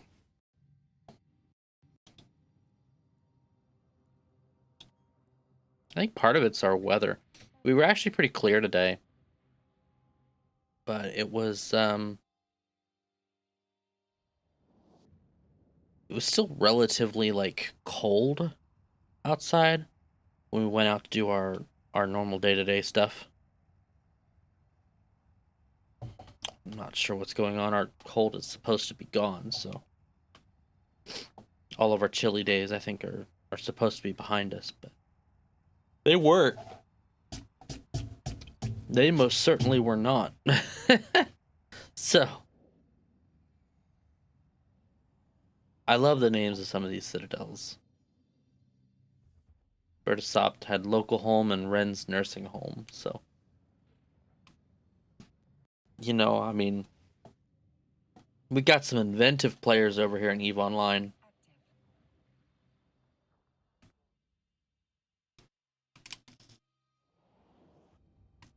Oh. My face feels kind of frozen.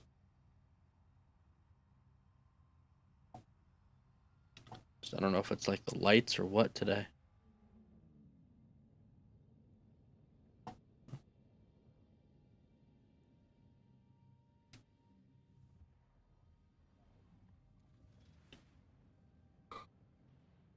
I can't decide if I want to take the isogen and the condensates all the way over to Jada and sell them.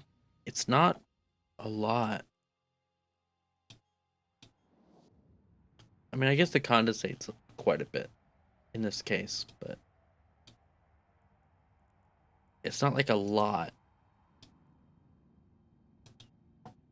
So, I don't know.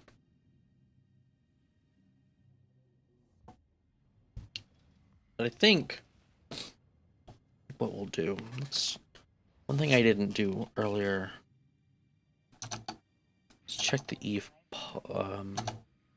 login pulse. So we're at 16.2k accounts logged in right now to Eve Online. For a Thursday, that's actually a little higher than I'm used to seeing it. So I'm glad to see that's picked up for sure.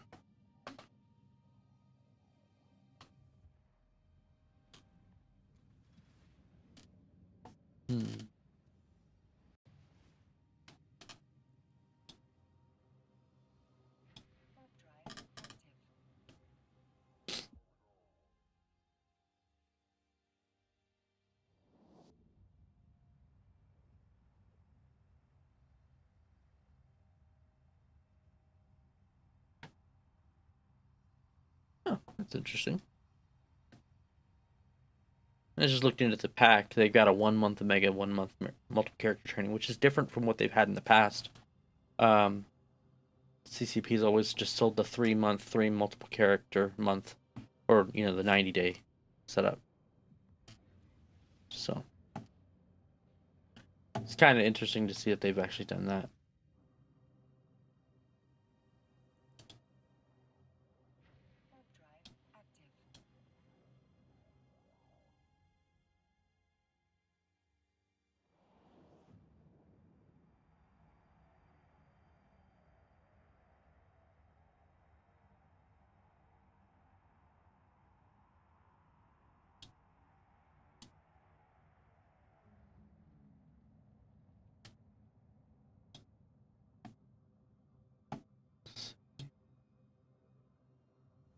I do.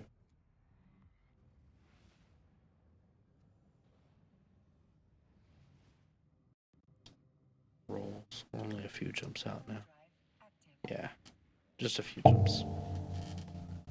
Pause to scroll. Okay, there we go.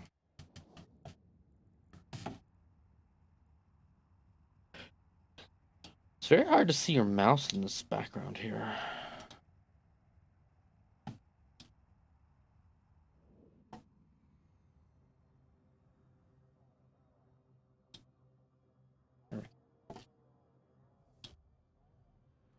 I don't want to accidentally click on anything.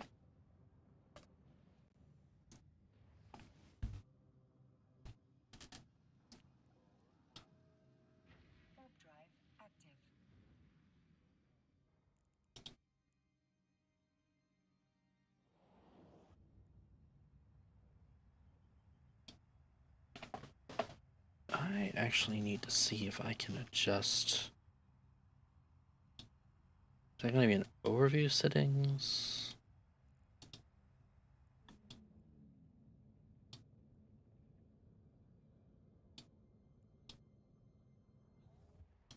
No. It's probably in the Eve itself. Excuse me.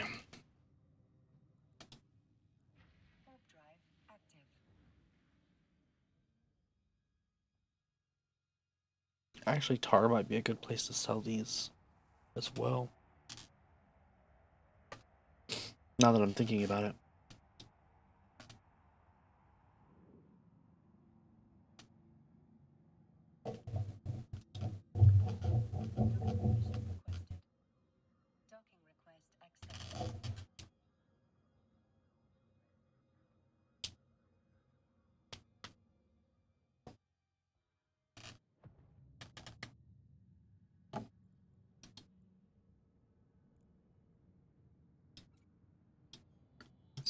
back there.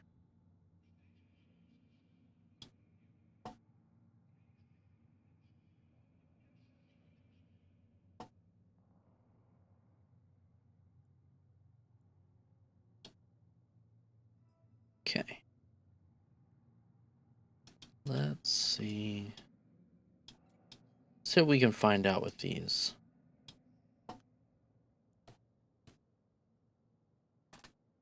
Yeah, I'd probably want to go to Gurgish. Or I could sell them in Monarch.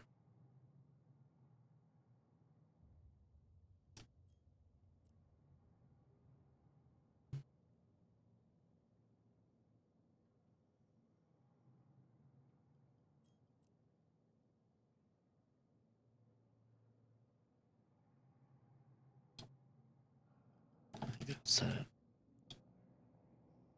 Yeah, okay. I think that's what I'll do. I'll grab all three of these. That way I don't have to come back here with this.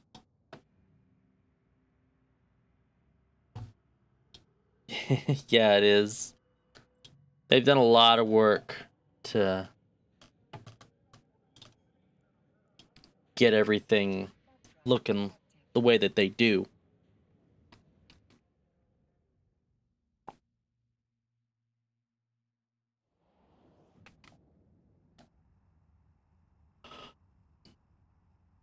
SOE Welcome Center.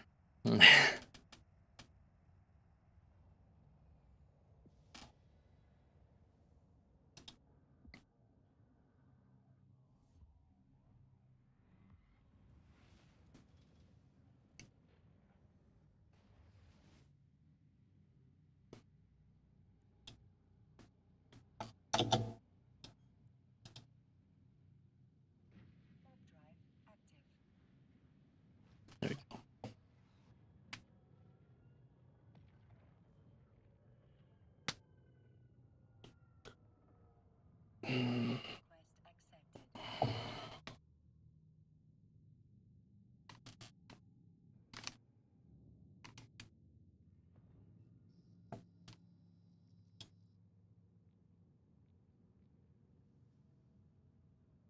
I didn't realize I had all this stuff in here. Alrighty then. Not really sure where all that came from.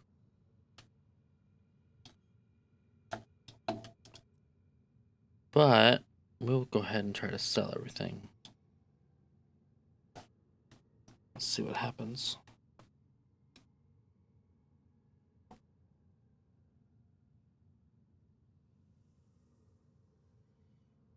So I generally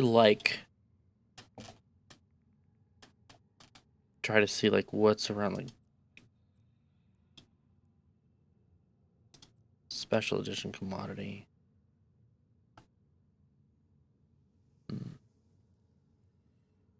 Okay. Maybe market details. 23. But nearby. Okay, so maybe just do 20. Yeah. Let's see if it sells with that. Same thing with this, 50,000. We'll do 45,000. Still nets us a nice little profit. 45, I'll just do 46. 47. Oops.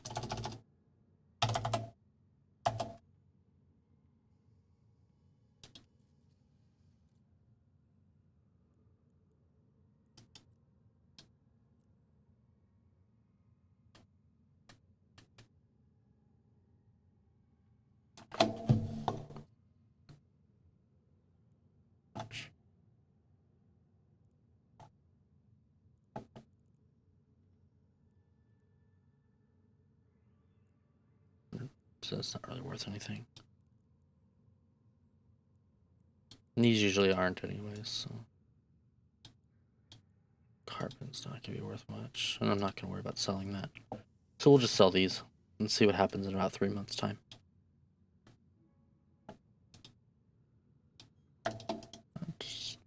except for this. I'm not even sure why I've got these. I wonder if it was like a mission I never completed or something. Trash these. Okay. That's good. Good enough for me, at least. And that's flashing because of market orders. Good.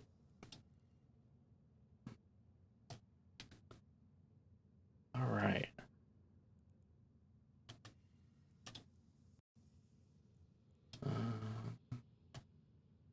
So from here, we will go ahead and head back. We've gotten about what I was thinking overall.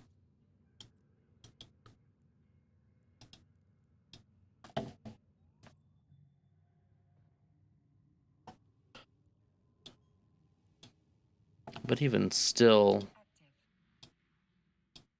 Oh yeah, 10 jumps, okay.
Might just be time to see if maybe we can get a little bit of a better run in wormholes again. Maybe do a round 2 on that. I think that's actually not a bad idea.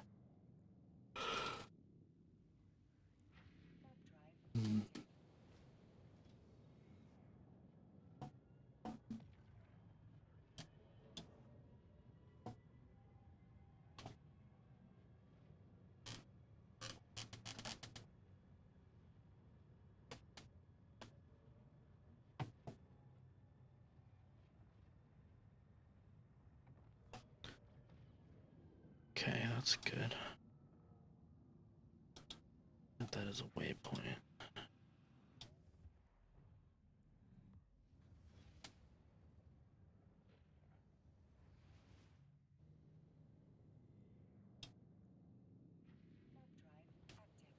Mm-hmm.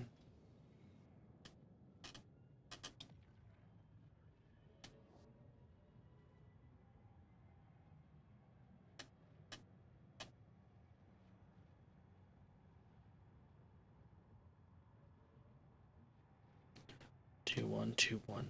There's 3.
We've almost made it, so that's good.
Okay.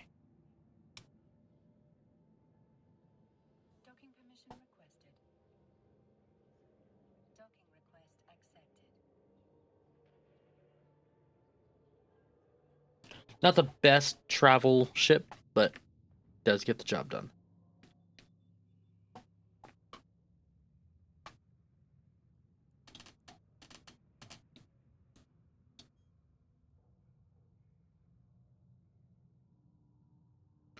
What was it? Was it salvage concept I was using?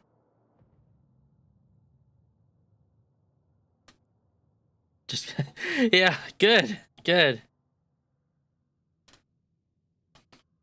Let's hope you can get it out and do whatever you need to do with it, Yelga. So that was a pretty painful loss, not gonna lie.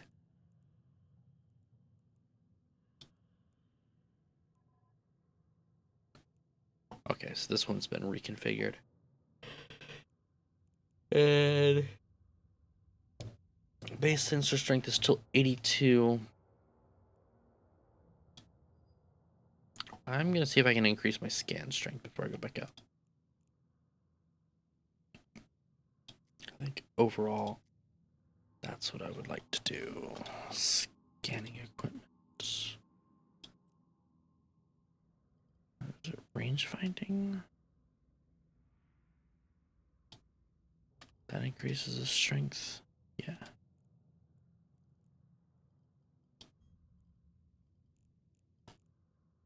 Zuhen. So if I wanted to go to Zuhen, I could. Oh, gosh.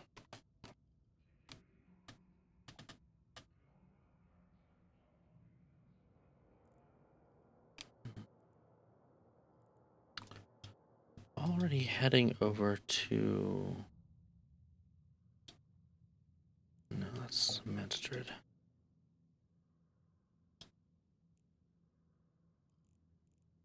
Alright, I guess I won't worry about it. At least not right now.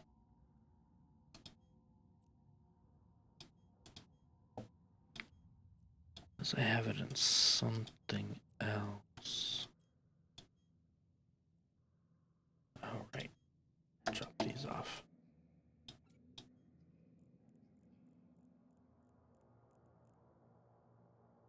I got the scan range finding here.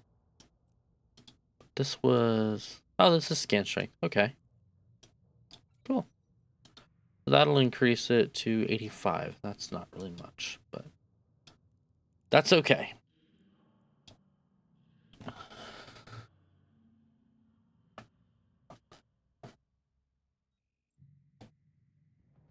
Warp drive active.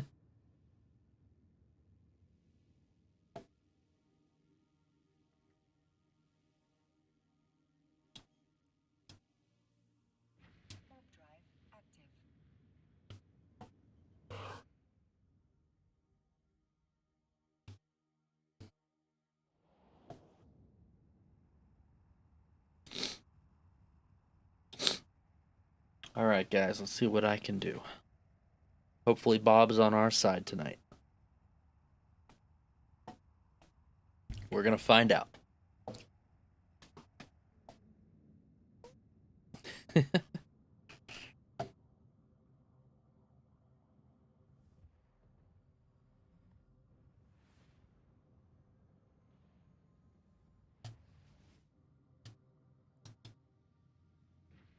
drive active.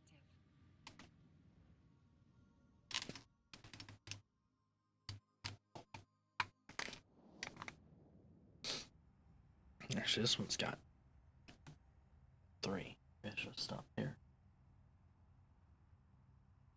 What's beeping like crazy?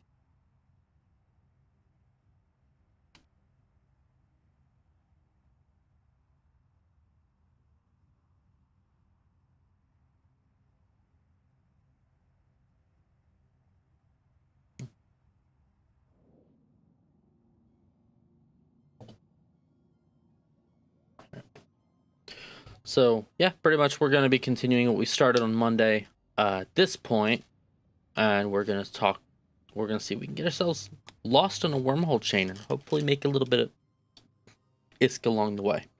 Warp drive active. So let's see what we can find. Preferably once we get out of this pipe. Because I don't really want to stay in this pipe.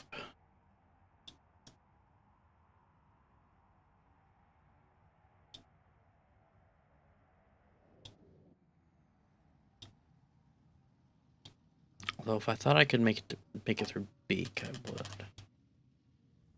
Because that's actually a really good place to start.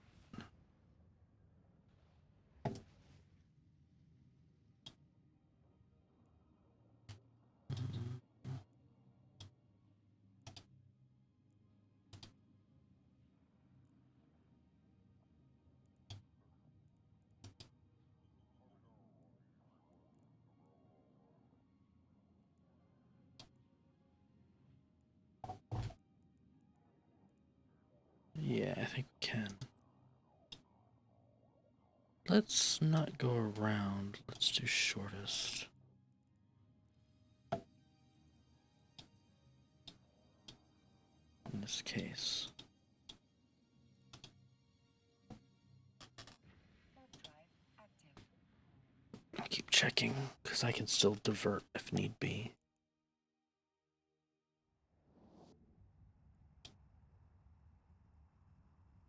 Two jumps. Yeah, I actually think we're going to be okay.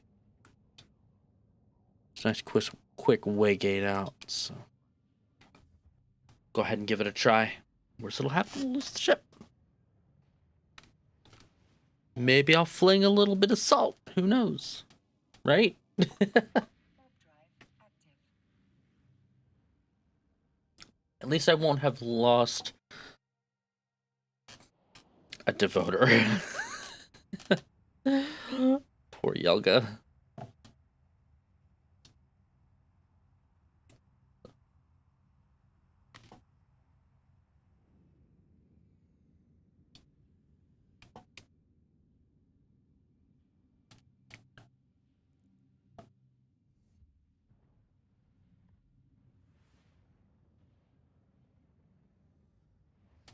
Alright, speed, don't fail. Wow. Warp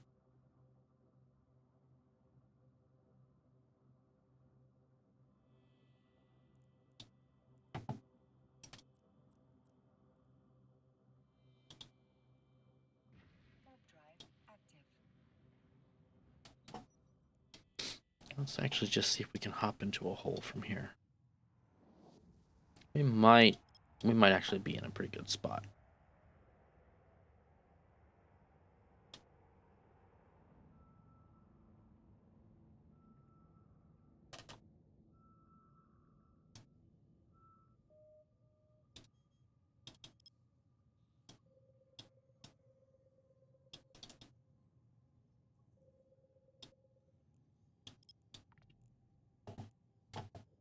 Let's see here.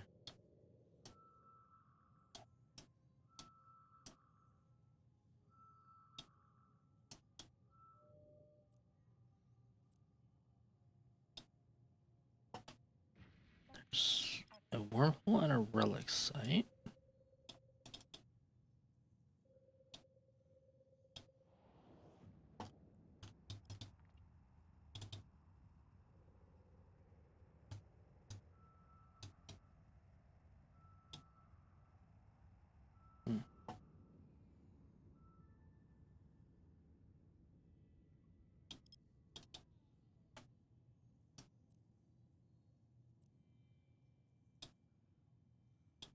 Warp drive active. Feel safer once I get this bookmark in place.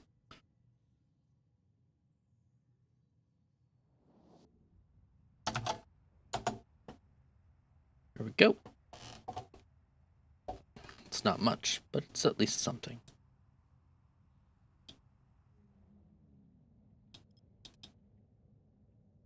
And that's the relic.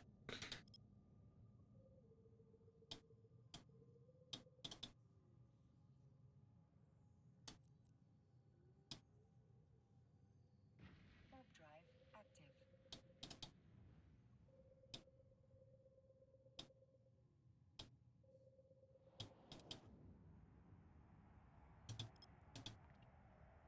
Huh, that was way too big.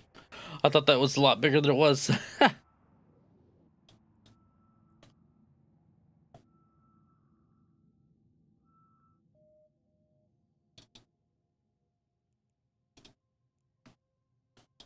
It's alright.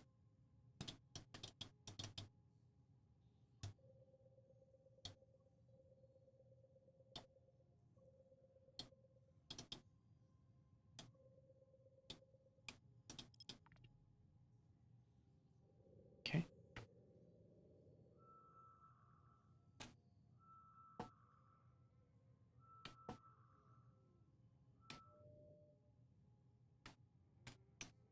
Another wormhole.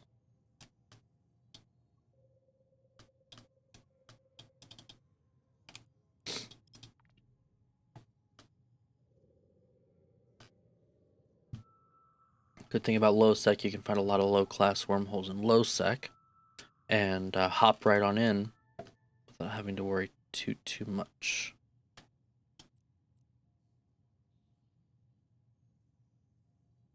I'm actually going to go to 70 on this one. Warp drive active.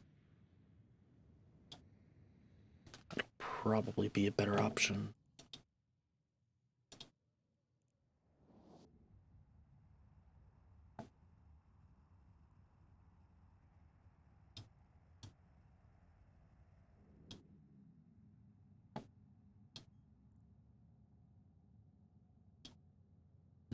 Let's look at another low sec. Yeah, low sec wormhole.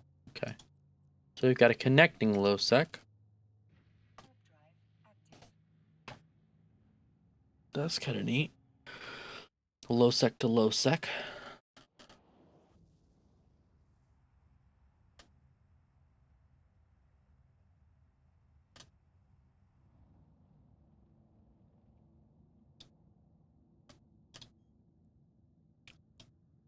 And this one's unknown medium, so it's a C1.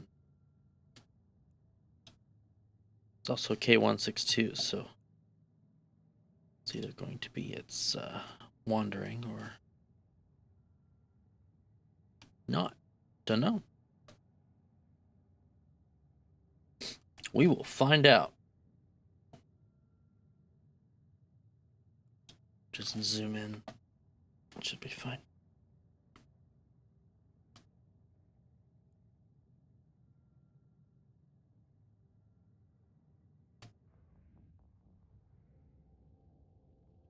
All right.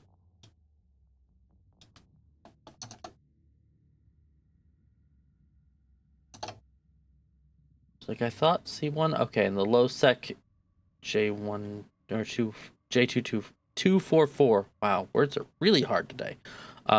This is its static. Same thing as before. We'll tape it home.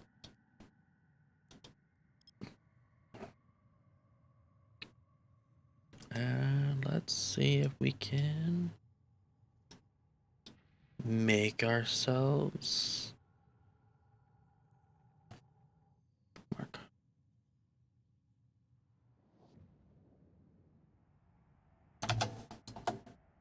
There we go.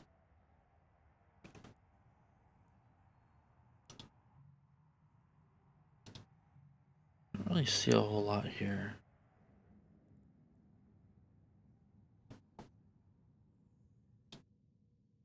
Okay.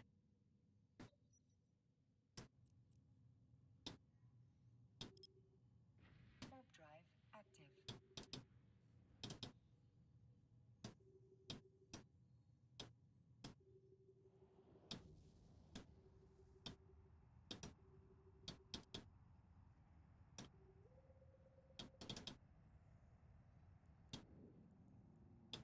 So of the connections that we have, it's probably YWG, honestly. Of the connections that we have, we know one of them is going to be its static, which is the one we actually came in from, which is really good. That means that the other things that are here are either wandering wormholes or it's loot that we can grab. So let's see what we can find out. Right now, this whole thing looks relatively quiet.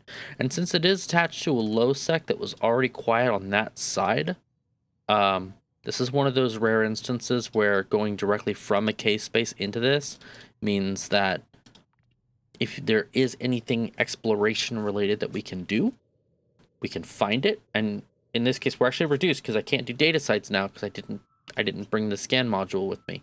I can only do relics. But if we find something, we can use it.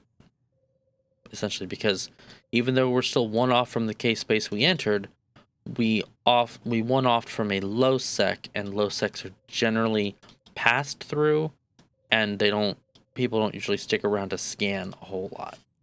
You'll find your more daring explorers are probably going to go into low sec to do scanning, but they can easily get caught on gates.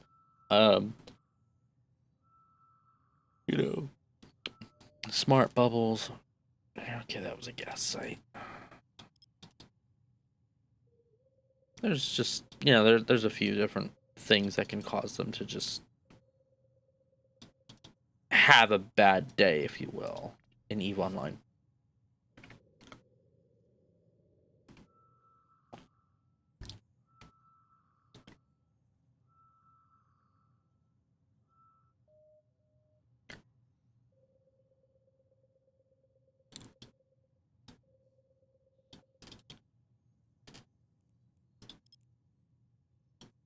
Oh, I need to keep that at 4. With the gas site.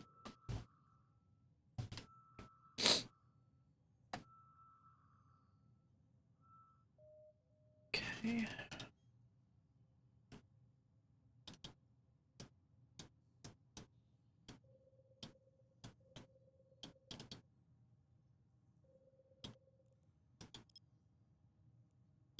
Try to do it at 2 AU. It's probably,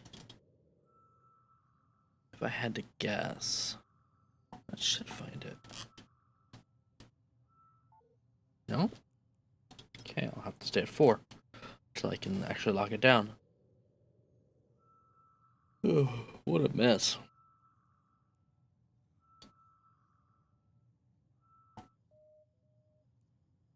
This, by the way, does not have anything on its kill board, so.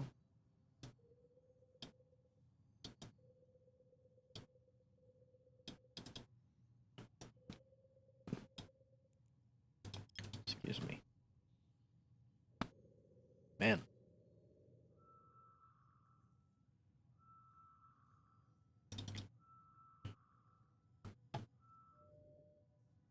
Okay, data site.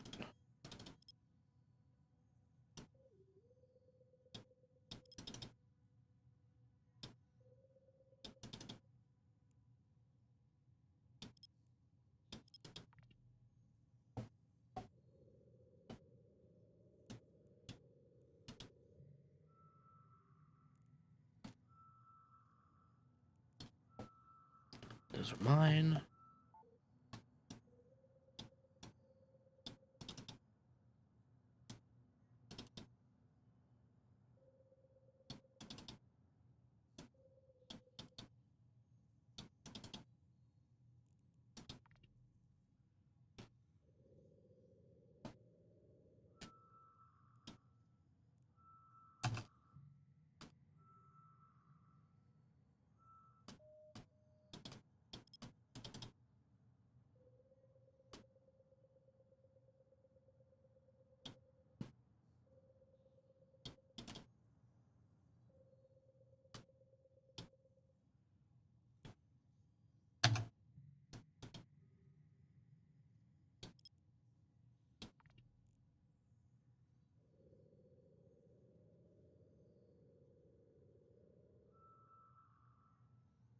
Okay.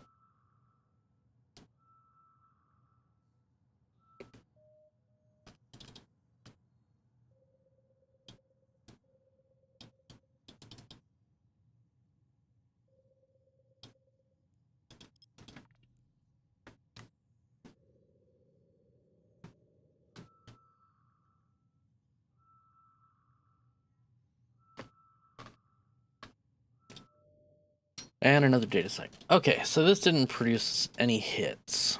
And that's fine. Overdrive active. Don't, well, like I've been saying, we don't always get everything on our first try, so.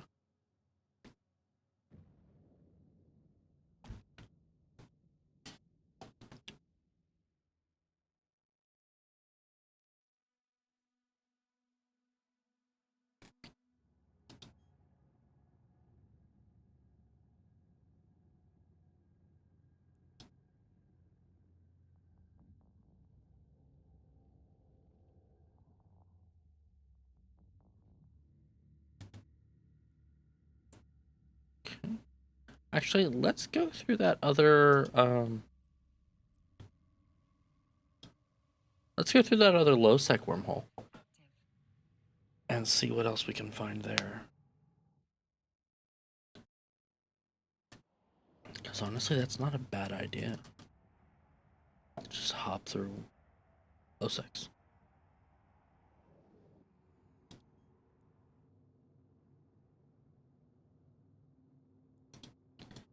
Looks like it's Galente low-sec, if I'm reading the wormhole correctly.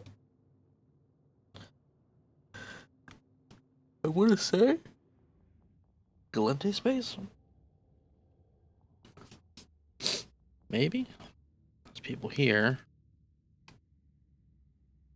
Corazor. No, this is a Mar.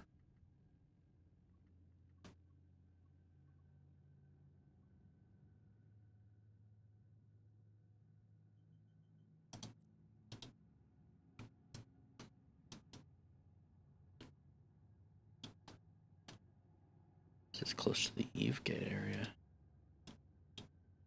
Or is this the dead end? This is the dead end, okay.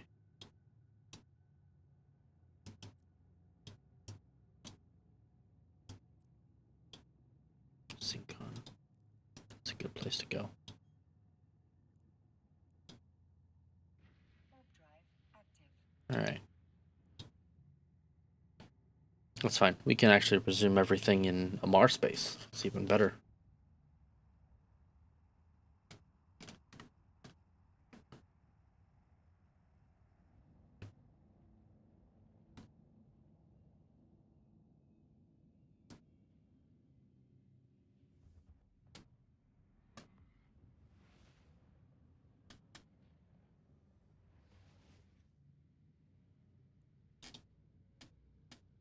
Overdrive active.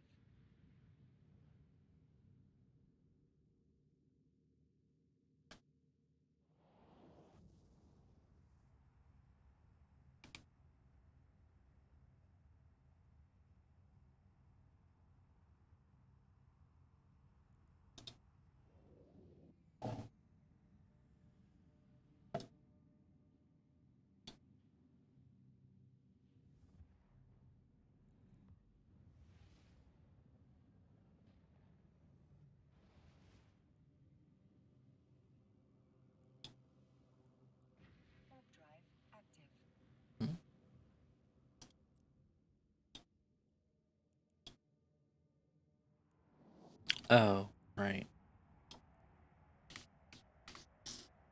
Okay.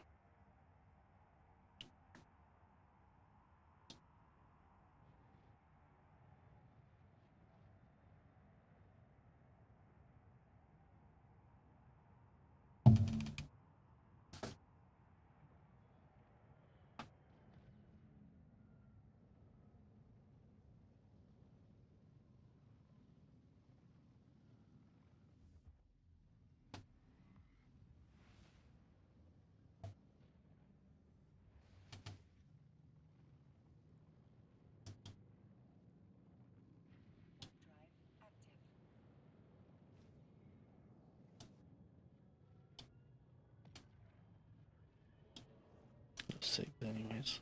Okay. And we have made it to high sec. Maybe.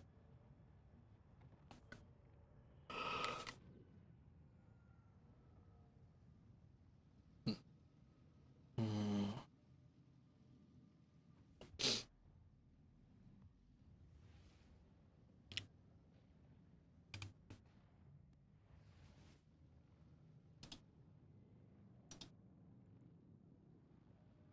All right.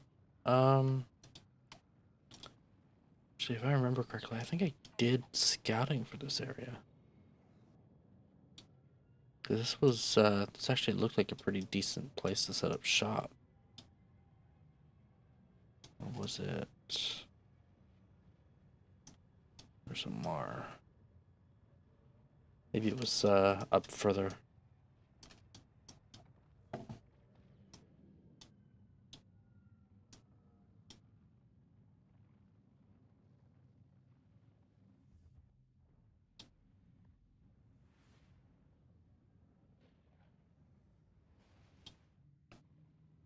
Okay.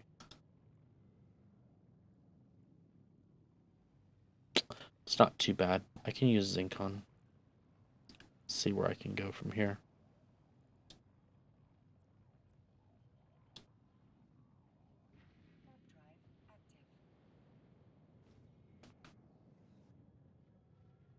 Warp drive active. Man.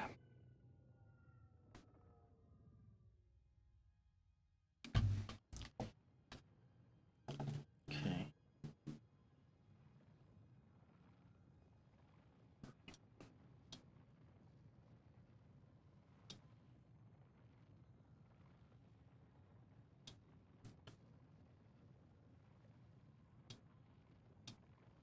Those don't matter anymore. They're gone. Okay. All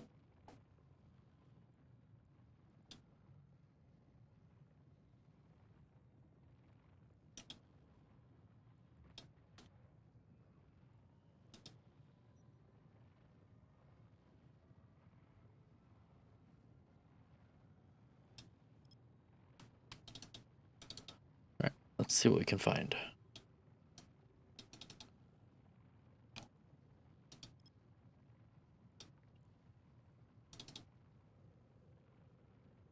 Probably should have expanded a little further.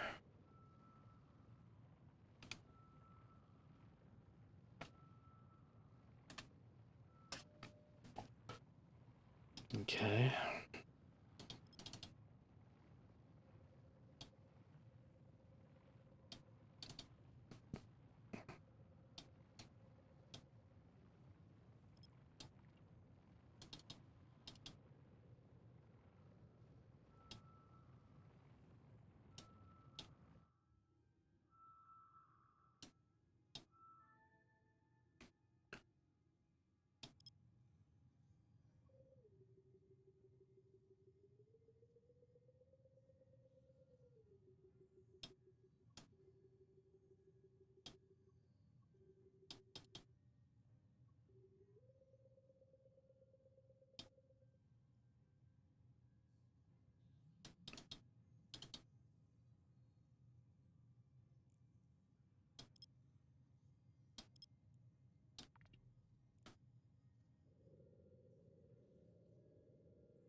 Oh, it's relic site.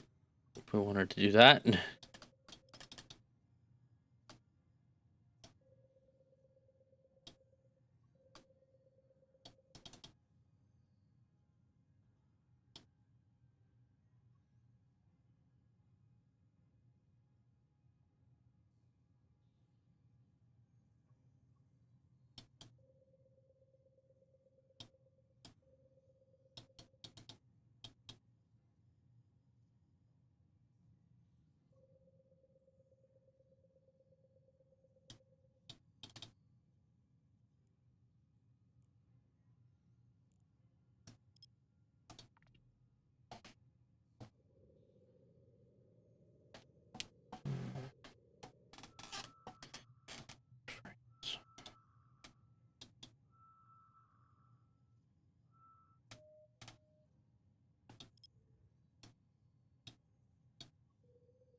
Oops. My toe hit part of my desk and just kind of flicked right off. So didn't mean to reverberate that.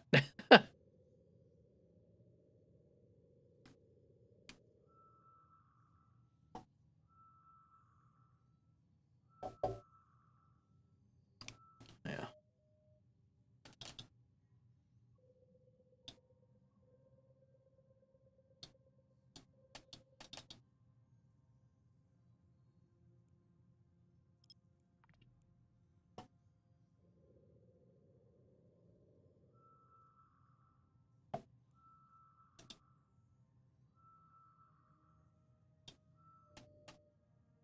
And that's the blood watch. Okay. So none of these except for that wormhole.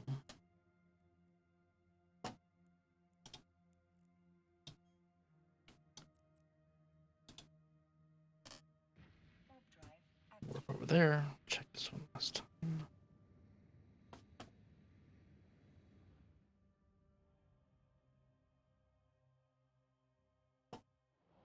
Okay. Probably go ahead and we'll see where this goes.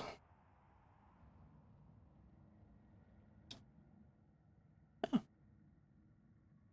It's an R943, so C2. Larger ships. I want to say it's a C2. Ugh. Words are still hard. I want to say that it's a C2. Let's see.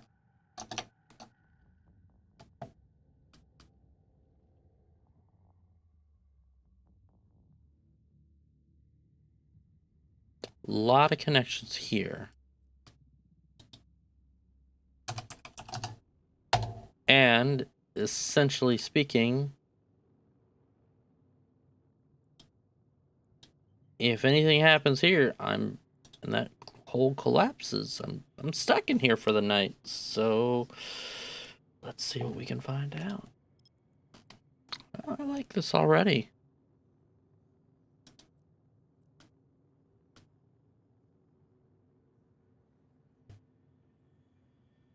C2 with a C1 high static. No weather. Okay.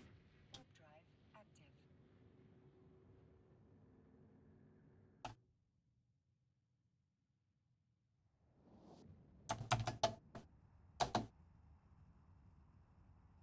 little bit closer to the planet than I wanted it to be, but that's all right.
The C1 wouldn't be so bad if we found the C1 static. Which we may have just found. That was very quick.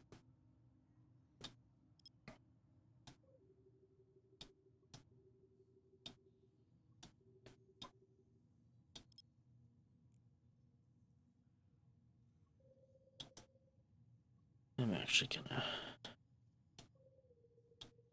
put this one very close to here and see what I pick up. Because there's a lot of connections just kind of hovering around these celestials.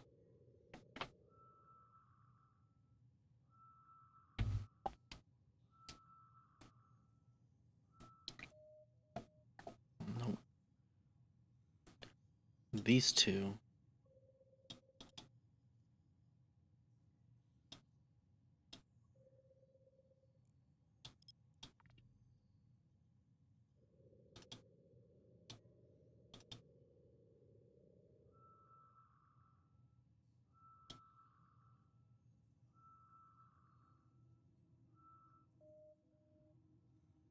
This one gave me a better hit.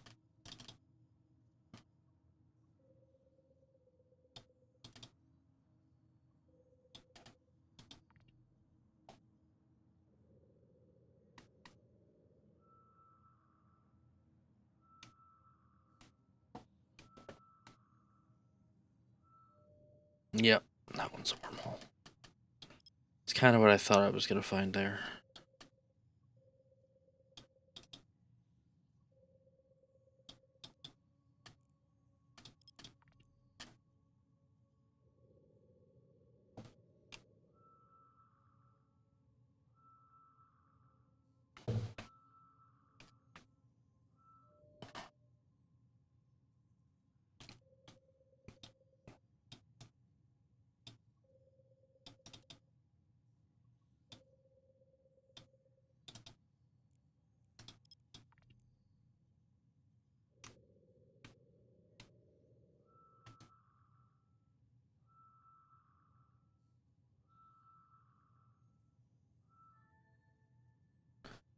Okay.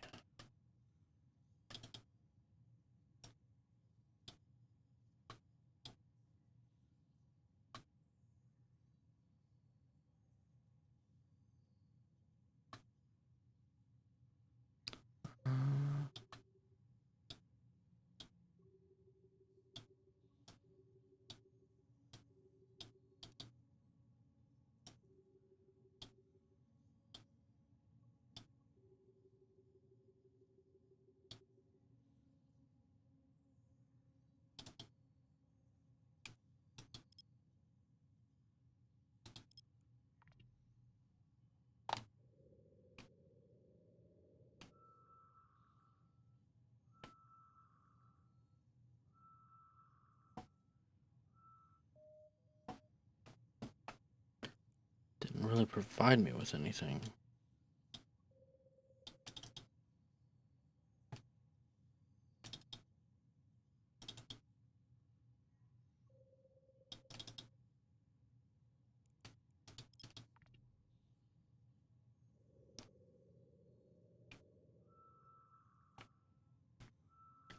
See if that fares a little better. No, it still didn't do better. I don't think that's going to be anything to worry about.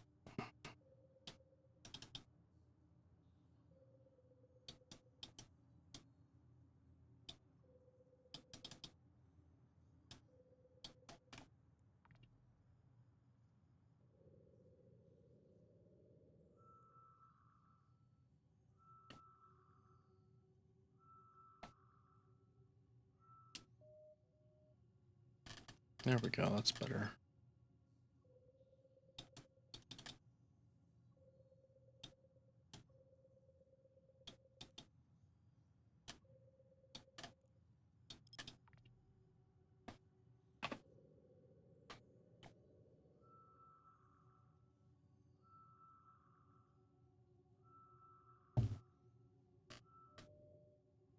Data site, okay.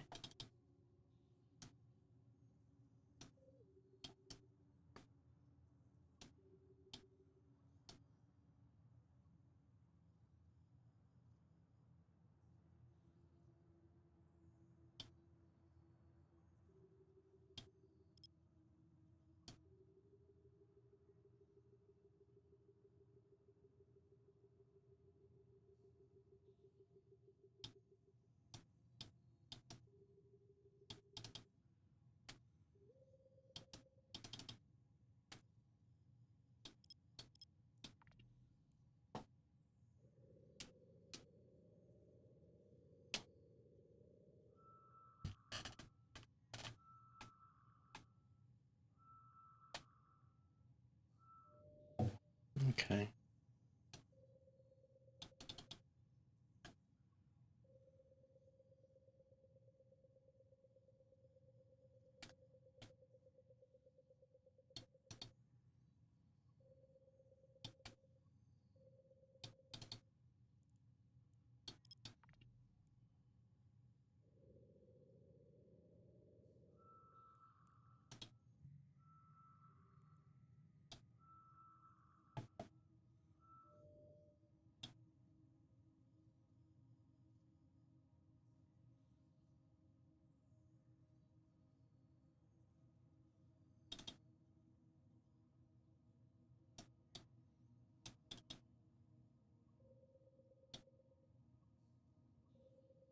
Okay.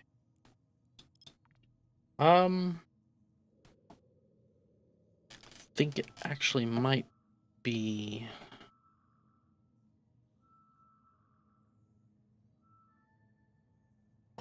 Okay. Check out these three. Warp drive active. One's gonna be. Actually, one's gonna be a high sec connection because I only found a wandering high sec. Another one's going to be. Potentially, it's C1 connection. I may have found it. There's Q03. It's neither of those. Null sec. Okay. Null sec frigate hole. Woohoo!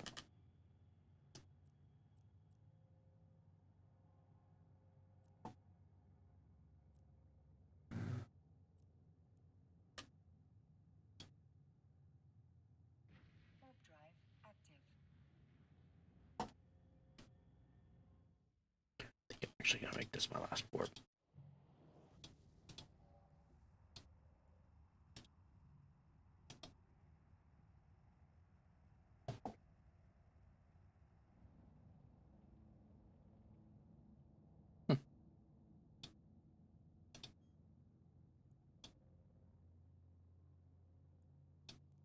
Okay. Yeah, sure, why not? We'll go through this one. This one's about to explode on us, so it looks like it leads into Galente space. Not exactly what I was looking for, but from here, it's actually getting pretty late. So I am in need of calling it. Well, go figure. I'm right next to Syncon.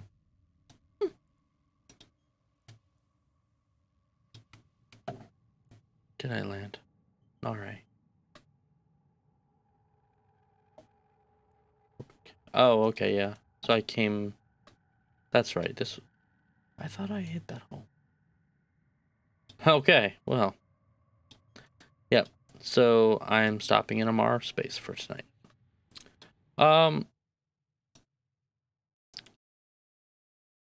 So as always. Yeah, there we go. Okay. Yep, we're gonna go ahead and stop here for tonight. I'm getting pretty tired myself. It's not good to be on an empty fuel tank inside of a wormhole. So we're gonna pick this up on Monday. Thank you guys for tuning in. I really appreciate it. And if you like my content, if you want to see more of it, don't forget to hit that follow button. Follow me on Twitch. If you so choose to do so, I do post content for other games and other things on other social media platforms. You can find all of my social media platforms in my link tree, in my link tree link in my about page. It's up there right next to, I believe, the YouTube page. I'm not entirely sure. Beyond that, feel free to like or follow me wherever, kind of all over the place. And I'm going to go ahead and end here and enter hyperspace, and I'll see you guys on Monday. So, yep, and we'll be talking about BNN on Monday as well when the writers get back from their. Are you guys on strike right now, Yelga, or is it just a general vacation?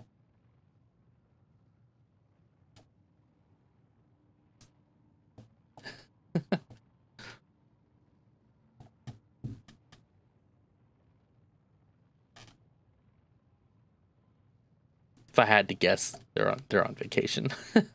Yelga might have already left. That's fine. But yeah, if you guys want to see more of this, I do of course post my VODs as well. So, and everything's of course fixed for the moment. So yay. Until next time though, I'll see you guys in the verse. See ya.